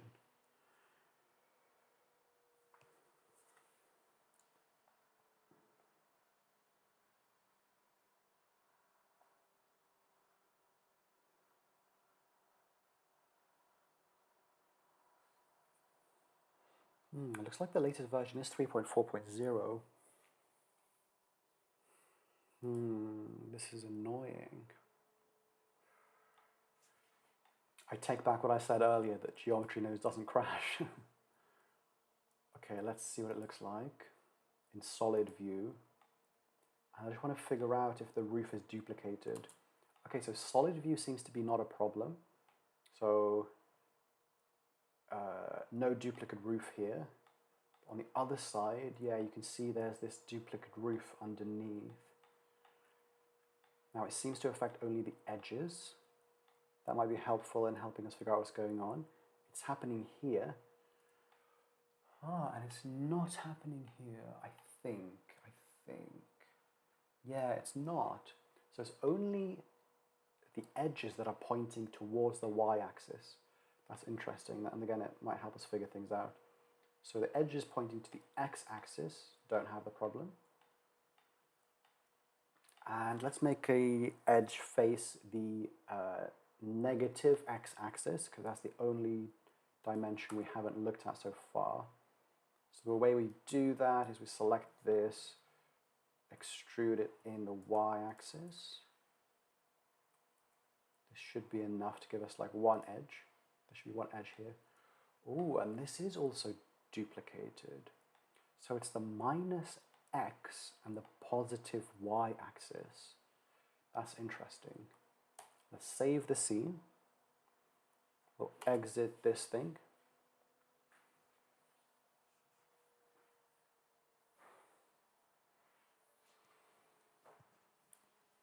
3.4.0 is stable. Yeah, I think the one I'm opening is the stable one. Is there any way to check that? Like, would the splash screen tell you? I think it would tell you. Like, I think this would say if it was an alpha, which means I'm not using an early release. But yeah. So let's troubleshoot these edges. So it's minus x and the positive y. Let's have a look.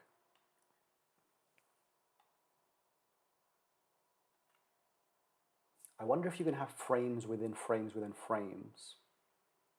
So if I go into this frame, for example, and I select these, for example, I'll probably undo this. But can I Control J again? Not exactly. Oh no. It's annoying. Control J.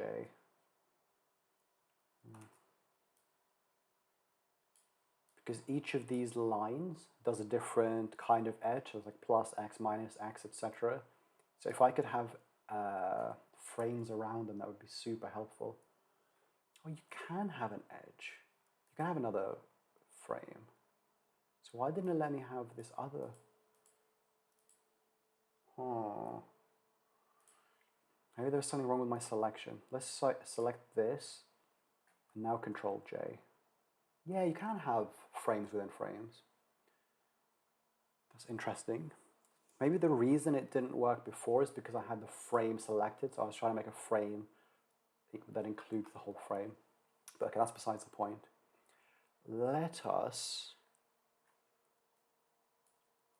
Let me talk through what this does in a bit more detail, so that'll help me think out loud. And then we can use that to figure out what's going on. So this problem doesn't surprise me because there are two sets of roofs, okay?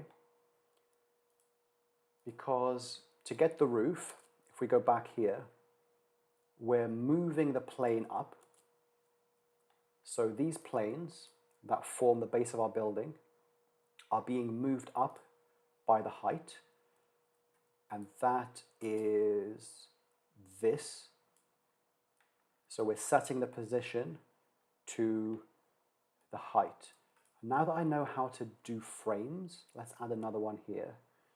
So let's make a frame here with Control J. We'll call this calculate height per island. I'll make it bigger again, 44.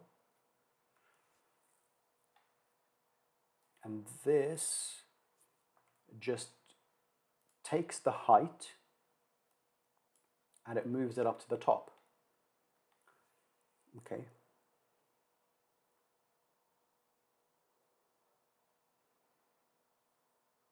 Now, we have the original plane and we've offset it by the height. And so that gives us a kind of roof. And you might be asking, why do we then extrude it? So the reason is to get these different edges, you need the normal information from the vertices. So here, let's look at this for example. So when this goes to the top of the roof, each of these points will become a roof tile. And you want to know based on the normals of these vertices, you want to know which direction they're pointing in. But if you just have a flat mesh like this, the vertices don't have normals that help. I think the way Blender calculates the normal of a vertex is it looks at the normal of all the connected faces. So how do we visualize this actually? It might make things easier. There definitely is a way to visualize normals. Let's ask our friend Google. Blender visualize vertex normals.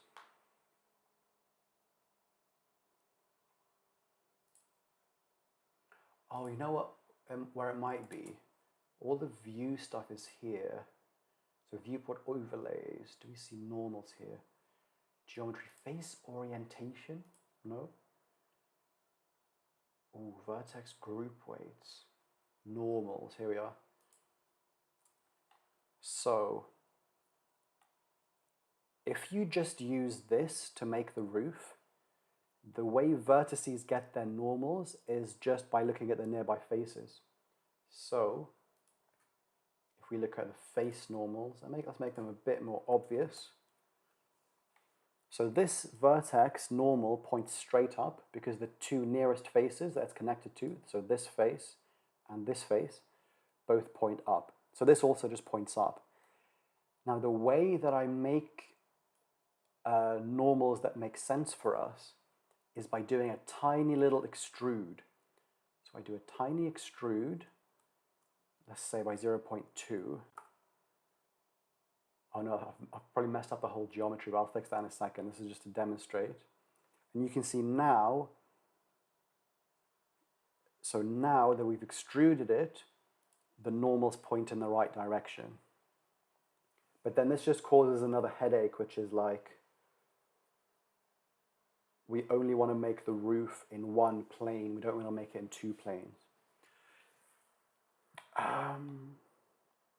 So let's have a look at how I was doing that. I can't remember how I was making sure there's only one roof instead of two.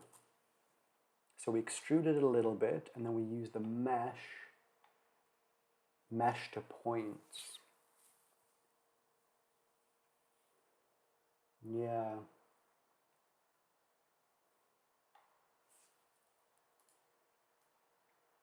So then we have the roof edge.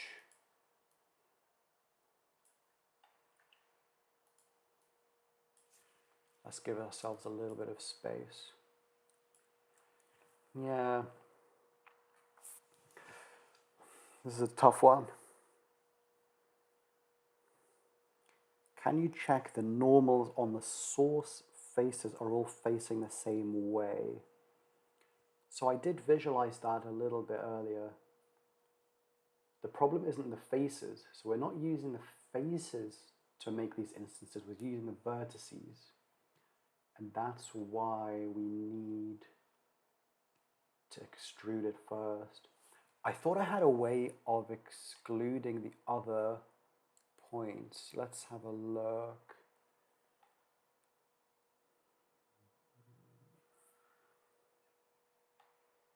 So one of these, oh, okay, I think I figured this out.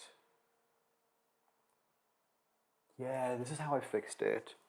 So these vertex neighbors is multiplied right at the end. So vertex neighbors, make sure it has more than two faces connected.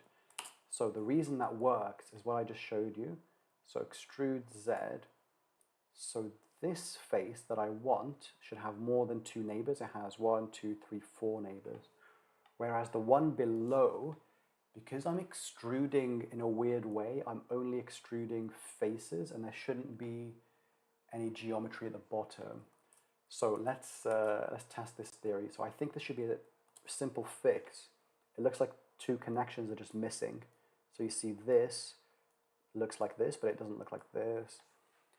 So let's just connect it and see.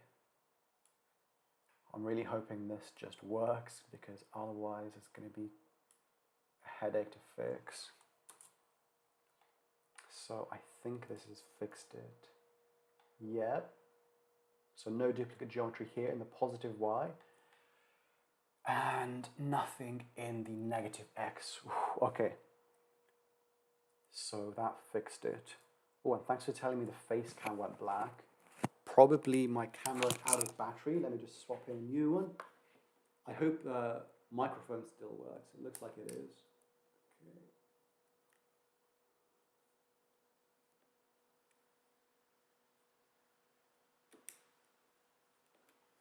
Luckily, I do have some replacement batteries.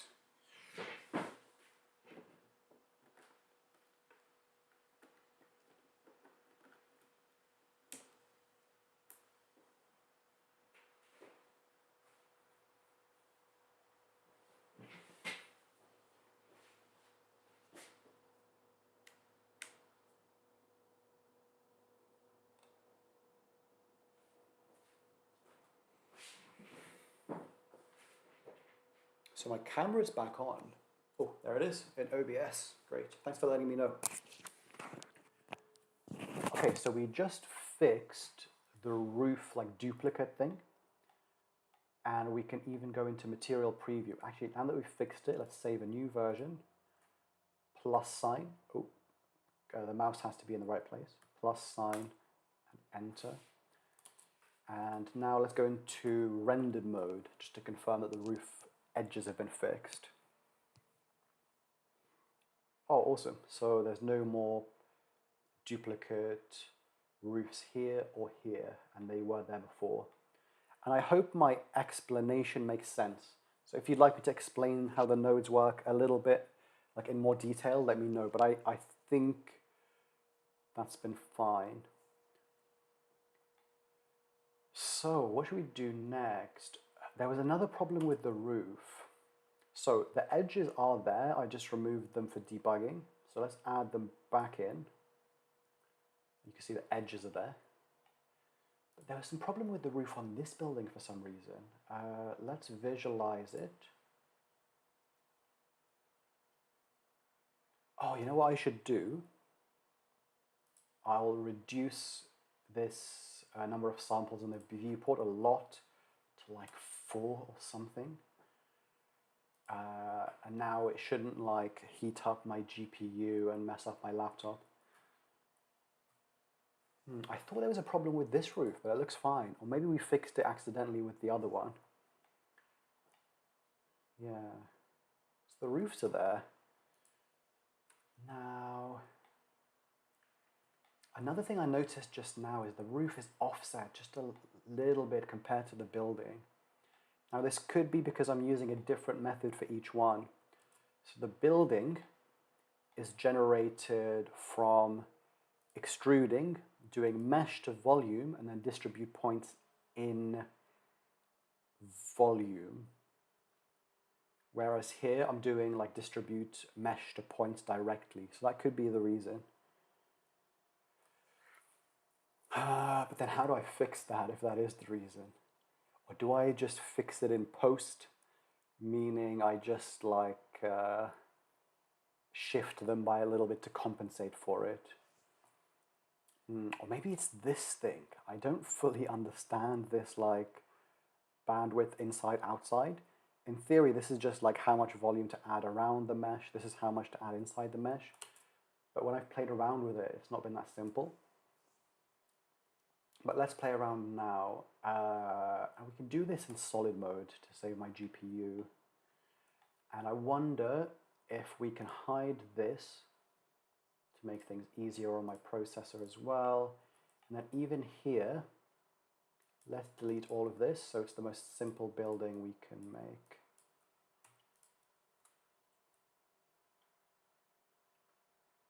And this is going to highlight a little technicality which might not be obvious, but we should talk about explicitly. So you might expect that one cube becomes, or one plane becomes one cube in the building, but it's not actually one cube. You have to think of it as like the vertices become blocks. So this becomes a building where the base has 4 blocks. Yeah, so you can see the base, there's 1, 2, 3, 4 blocks. And let's leave X-ray with Alt-Z. So let's try and figure out this thing. Why is the roof off by this tiny amount? Oh, it's annoying because it's so tiny. It shouldn't be there. Okay, let's zoom right in, like to this. And now we can make tweaks here and see if that helps. And you know what else might be useful? Like, I wonder which one is off. Is the roof off or is this off? No, it looks like the building is off, not the roof. The roof looks like aligned to the grid, whereas this looks off to the side. Yeah, you can see this is exactly here. So I suspect it is something to do with the like distribute points in volume, which is a shame because it's the nice new node I wanted to showcase here, but it's okay. And they're separated. Why are they a little bit separated? But okay, let's play around with this and see. What does fill volume do? Except for crash things.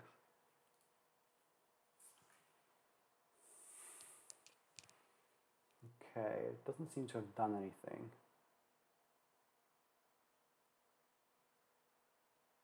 Oh, maybe I need to increase the resolution. The answer to these things is often just more resolution, more compute. Let's see if we can do it without that.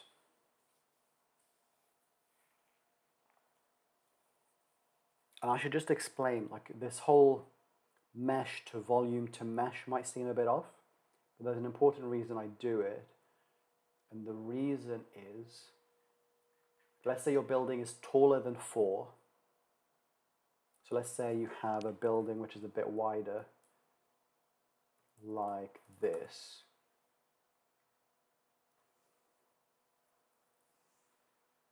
I also need to make it taller. That wasn't tall enough. Let's extrude in the X again.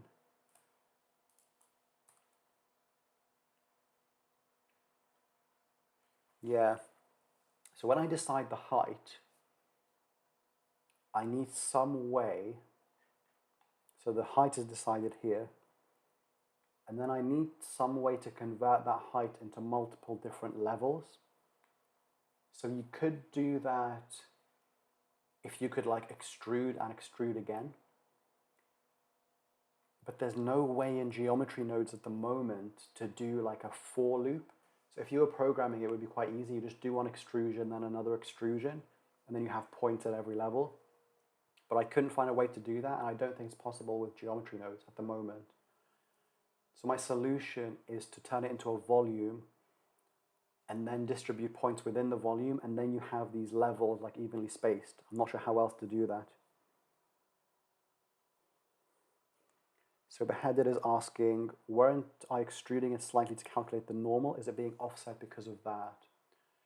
So the extrude to get the normals is for the roof, not for the building. But we can confirm this. So you're talking about this extrude. Well, I wonder what this offset scale does. But I think if we play with this, like we double it, so it was 0.1, 0.2, it now just makes it taller. This is quite interesting as well because this confirms that we don't have the duplicate anymore. But yeah, this should only make it taller. If this is, I wonder if this works with 0. Yeah, it's dropped down a little bit. Because this is balanced by this thing. So if we reduce that, we need to increase this to 1. This is interesting. I didn't think you could do an extrusion of 0 and it still works. But it might work, and it might give us a clue about what's going on. Yeah, interesting. You can extrude by 0. Oh, what?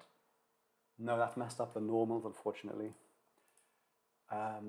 But we can see that even without the extrusion, like this is where it should be. But the problem isn't with the roof, it's with the building itself. Another way we might be able to confirm that is by looking at the base. The base isn't on the floor either. Oh, and they're not even aligned with each other. That is weird. I didn't know that. But this is aligned. Now there's a small chance there's something wrong with the geometry that's being instanced. So I wonder if we should quickly confirm that's not the case. Okay, let's fix this back to what it was. So the roof is slightly lower, then it's extruded, and that fixes the normals.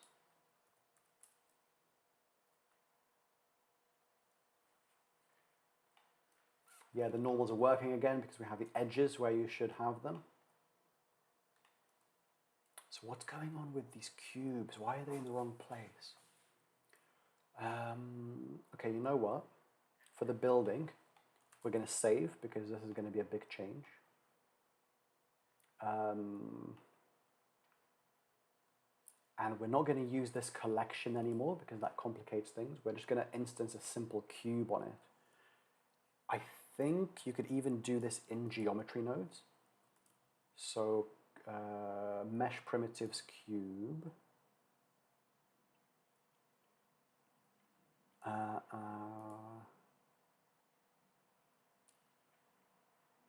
Will I be able to use this as instances? I'm not sure, but let's find out.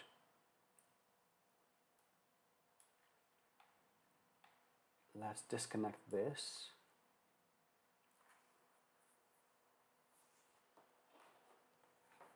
Okay, so most of the buildings disappeared, but not the roof and not the lower floor because that's separate. Let's see if we can replace everything with a really simple cube, which should be geometrically perfect. And this eliminates the possibility of like something in the geometry's gone wrong. This isn't working for some reason. Nothing's displaying. Okay, now it's working. Time for a save, yep. Control S. Okay, so for some reason pick instance didn't work with the cube, but that's fine, we've removed it. Let's do it for the bottom floor as well. So we will remove the collection and just connect this same cube mesh to this, and we'll probably have to do the same thing like unticking pick instance.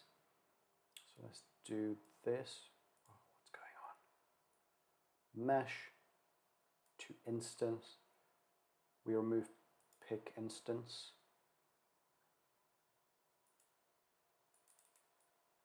It's crashed. Okay, it's fine. So now we have like perfect cubes everywhere.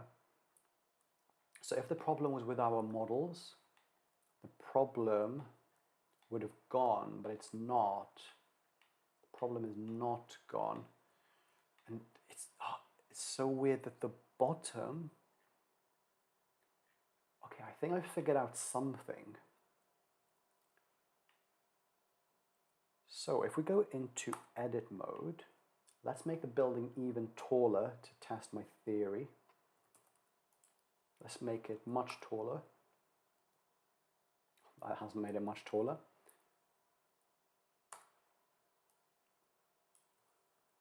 Let's double the area, and that should increase the height. So my theory about why the bottom is misaligned slightly is because the bottom and the rest of it are done separately. But then if that theory is right, then these should be aligned at least with each other.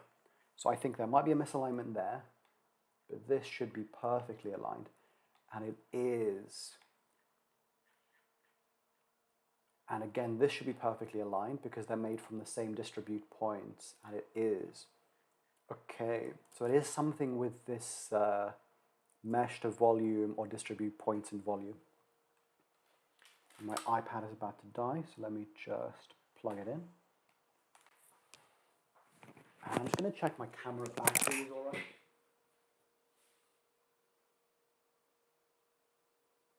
Yes. Yeah. Okay, so what is going on here? Let's see. So this might not be a permanent solution, but I wonder if increasing the resolution of the volume just fixes this. It might just fix it. Why is it no longer displaced like up and down? I think it's all down to the same problem. So let's increase the volume resolution and see. Okay, definitely going to save first, and I'm going to save a new version here before we do anything risky.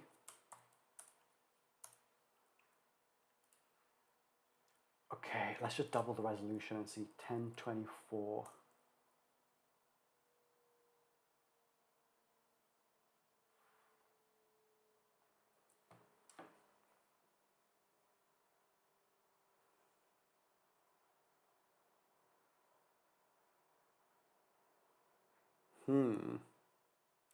Now that's interesting because it's shifted a little bit.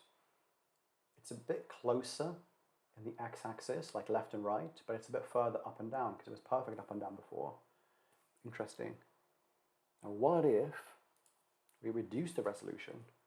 Like maybe if we have a nice round number of the like area size, maybe that will work. So it was 512. Let's just try decreasing it slowly and seeing what happens. So interesting, that was much faster. So this is having an impact on the performance, but it's now misaligned again. What if we half it again? Again, it's fast, but even worse alignment. Very interesting. Okay, 64. And again, it's faster, which is interesting, but it's misaligned again. Okay, I think instead of powers of 2, we need multiples of this. So we have 1, 2, 3, 4, 5, 6, 7. What if we just do 7? No, that's messed it up. Okay, what if it's like a multiple of 7? So times by 2. Nope. Times by 2 again. Nope.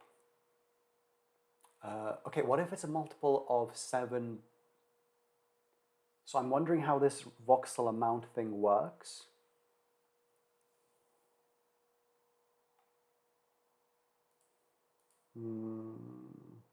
Oh, you know what?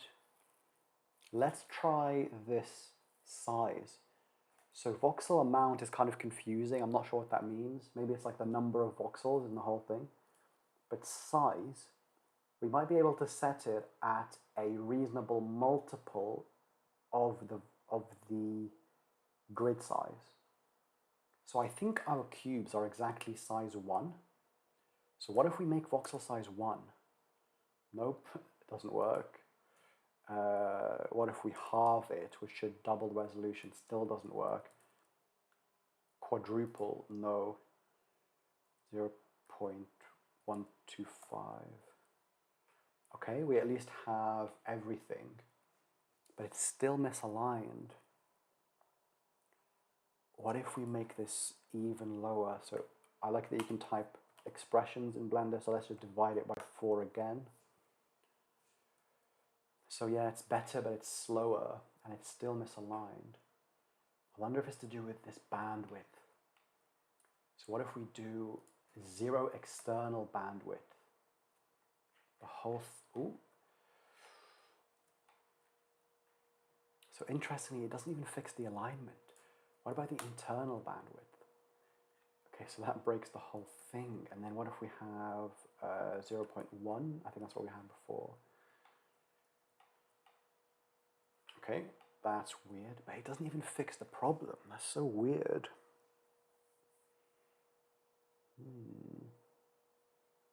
But do people agree with me that this mesh to volume is the cause of the problem? I think this is what's causing it.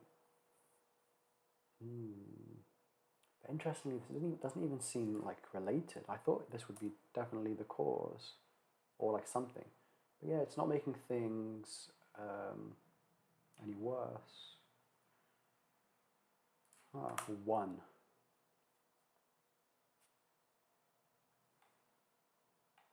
Okay, interesting. But again, it doesn't change the alignment. Okay, so it's not the bandwidth. The bandwidth is another thing. Maybe just resolution then. Density.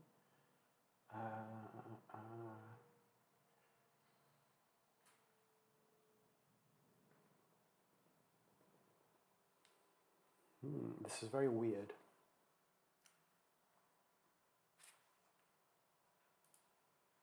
What if we make it like a multiple of 10? Nope. 0, 1, so 10 times the resolution.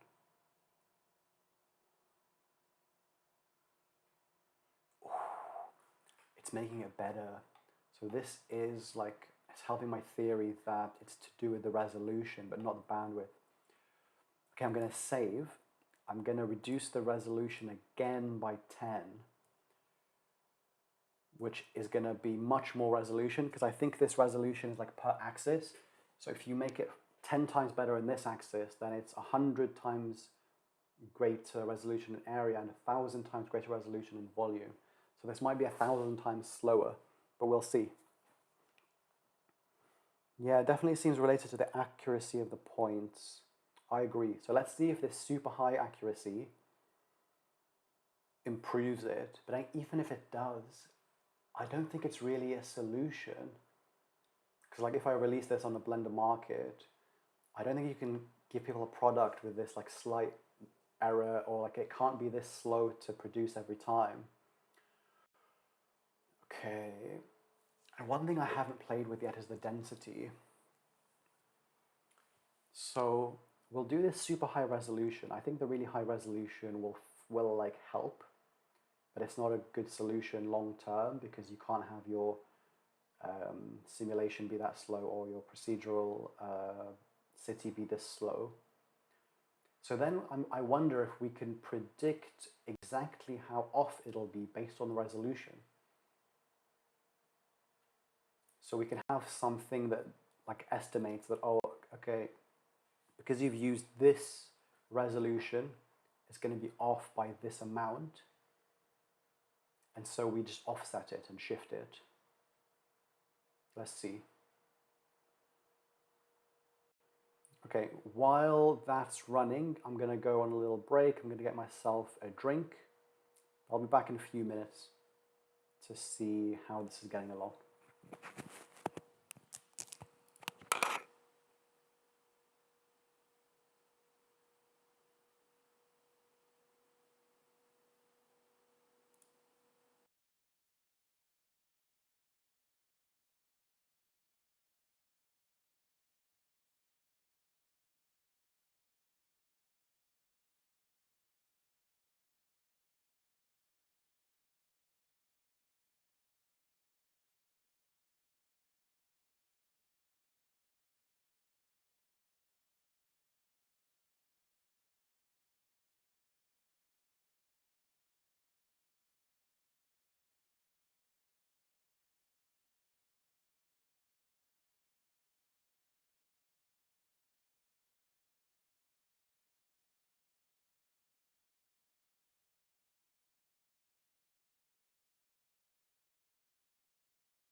Oh, thanks for telling me that the stream froze, beheaded.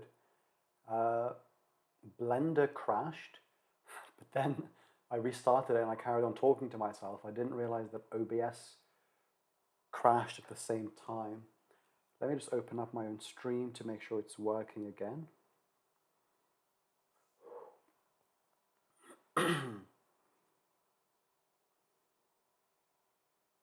Yeah, it looks like the stream is back up. Yeah. Yeah, sorry about that. Blender crashed and took everything down with it. Where's my camera?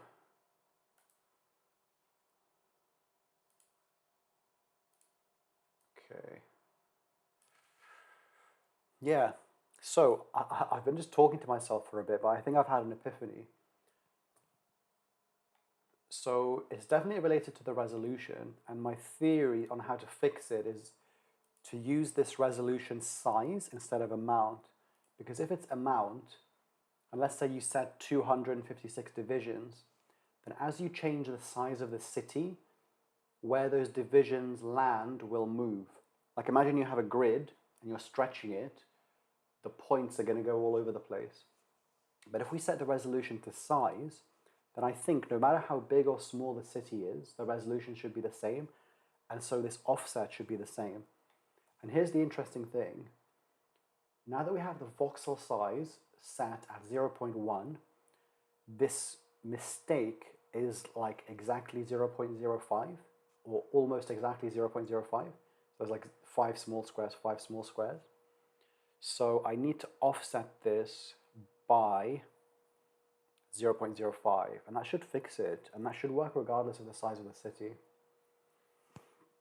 Can anyone just let me know if the stream is back up for you? It looks like it's back up for me.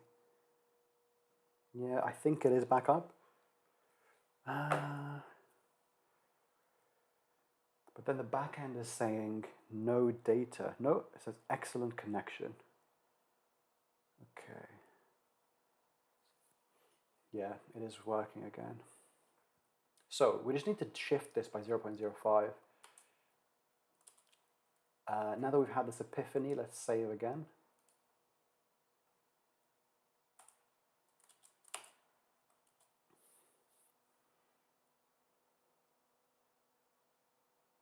Okay, thanks for letting me know that the stream's back up, beheaded.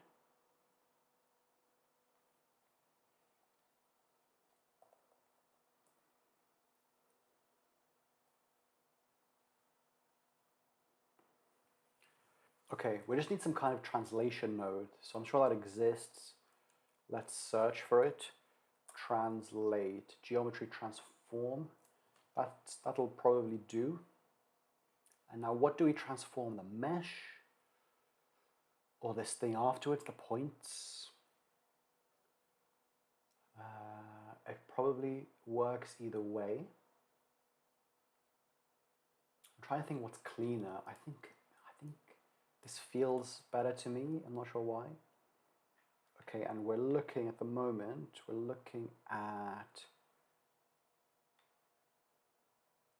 the middle level, so not the bottom. So we're looking at these. So let's just plug in translate minus 0.05. It hasn't done anything. It's annoying. Minus 0.05. I thought that was going to work.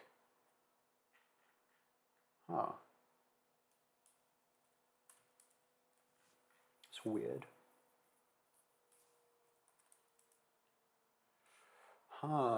So I think this is to do with the resolution of the volume. Yeah, that makes sense to me. Like no matter where the mesh comes from, the volume is making points in the same place. So let's just add it afterwards. So here, distribute points. Let's do minus 0.05. Yes. Ooh. That's perfect. Let's just do the same for the bottom. We will duplicate this, and the settings are the same, so that should work fine. And everything is perfectly aligned. Wow. I thought we'd have to hack something together, but I'm really glad we found that. Let me just check. Like, this should work regardless of the building size, but I want to check. So let's save it. Let's extrude this in the Y. Nice. Also, it's way faster now. So I think my resolution before was way too high. I had like 500 divisions. I wonder if we can get an even, like another speed boost by reducing this even more. Like, you'd think that 1 should be enough because you only want a building every 1. Yeah, but what about 0.5? No. 0.2? Nah. Has to be 0.1 for some reason. That'll do. Still faster than it was before.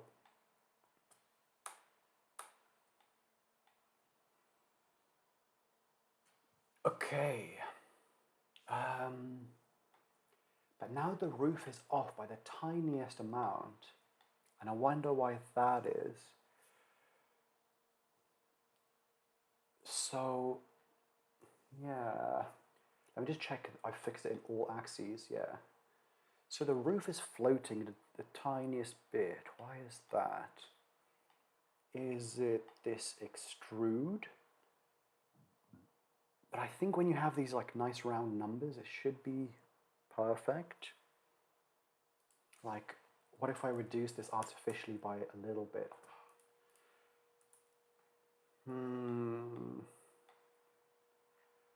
Why is that off? The thing is, this shouldn't have the same problem with resolution because I'm not using the distribute points in volume. So here, I was distributing points in volume here, and that resolution was causing the misalignment. But here, I'm doing a straight up mesh to points.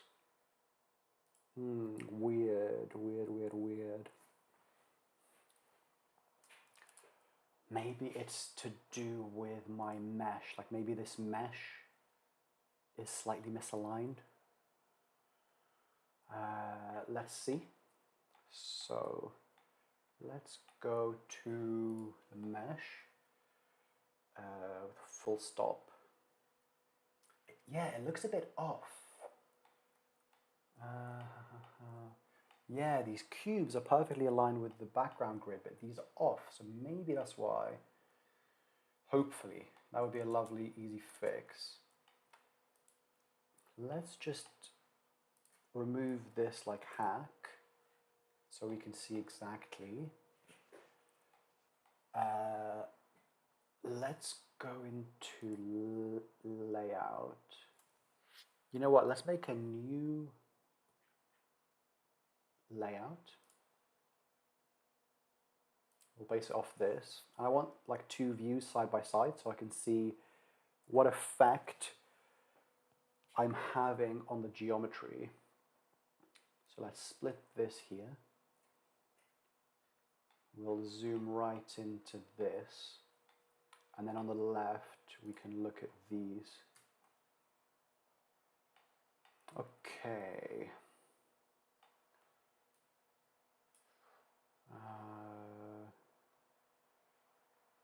It's hard to tell if this is the same gap because there's a very different zoom level. Let's Shift S, snap selection to grid. Okay, that hasn't done anything. Oh, but now that it's snapped, it is slightly off. So let's hope it's this. Oh, okay, awesome. This is the problem. Let's do... Oh, I think this is new in Blender that you can do edit mode with multiple things at the same time. You know what, I'm still going to do it one at a time, just because I want to make sure I'm not messing anything up as I go. So do I do this manually a little bit, and then selection to grid? I think that's the strat. Yeah, everything looks normal. So we'll do this for these in turn.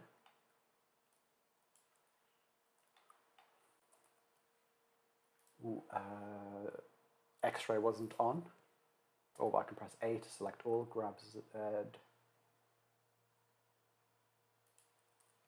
selection to grid, and then one last one.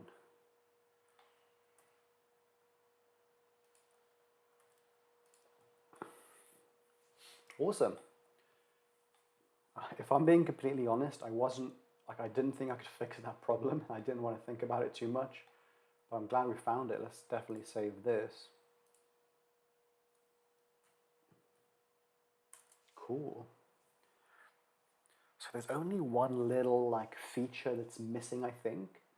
There's going to be a lot of work making a better looking city, but in terms of features, I think it's important that you can make any shape of building.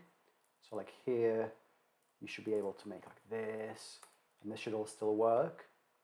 The only problem is that this corner doesn't exist, if that makes sense. So maybe it's more obvious if we go into material preview.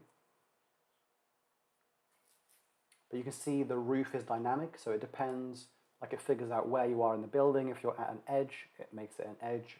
If you're at a corner, it makes it a corner. The only thing that's missing is these inside corners. I'm not sure how important that is to fix. Oh wait, is this working? Yeah, it is working. Yeah, so this corner doesn't exist. Let me fix this.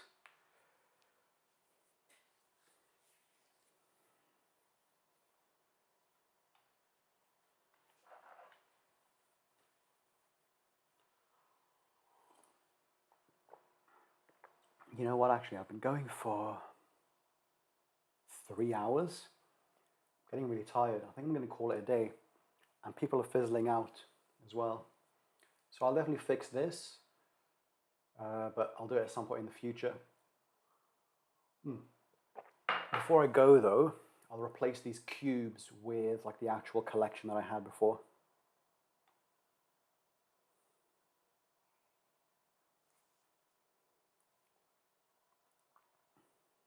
Oh, interesting. Thanks, Kamikaze. But I think you might be behind on the stream a little bit. I think you're referring to when I was checking the alignment, but that's fixed now. But yeah, I'll bear that in mind in the future. Yeah, just before I go, I'll just replace these cubes. I was using perfect cubes to find out exactly where the problem was. Where are my buildings? What? Where are they gone? Procedural city, where's this?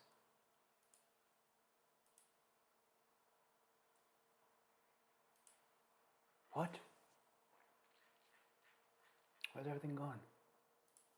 It's right here.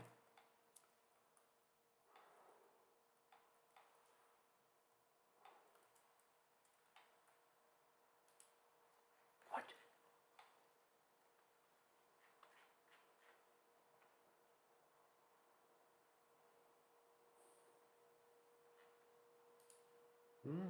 I have no idea what's going on.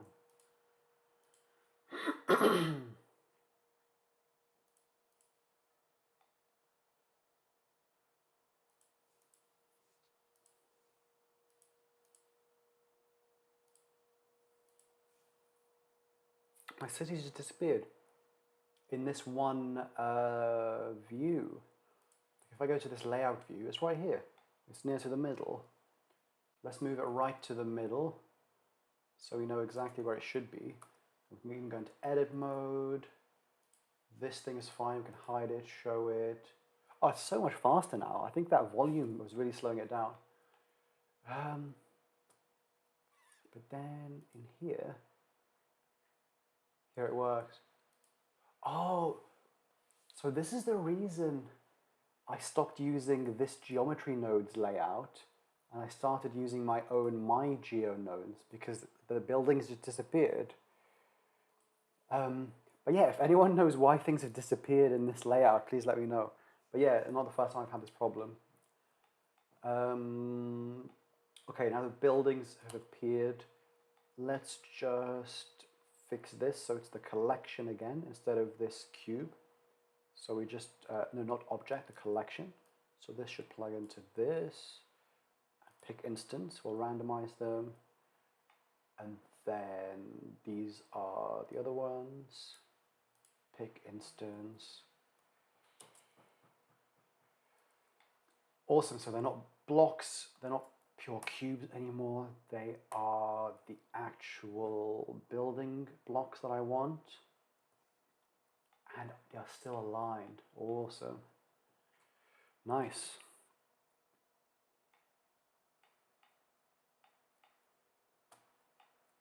Yeah, so a bit of work left to do, but I made some good progress today. I didn't think we would do that much today. So the outstanding things are probably fixing these corners. It's probably a lot of effort for very little in return, but I want people to be able to use this for any shape of building. So I'll fix that and I'll add some more styles and then keep an eye out. So if anyone supports on Patreon, you can download this as early access already.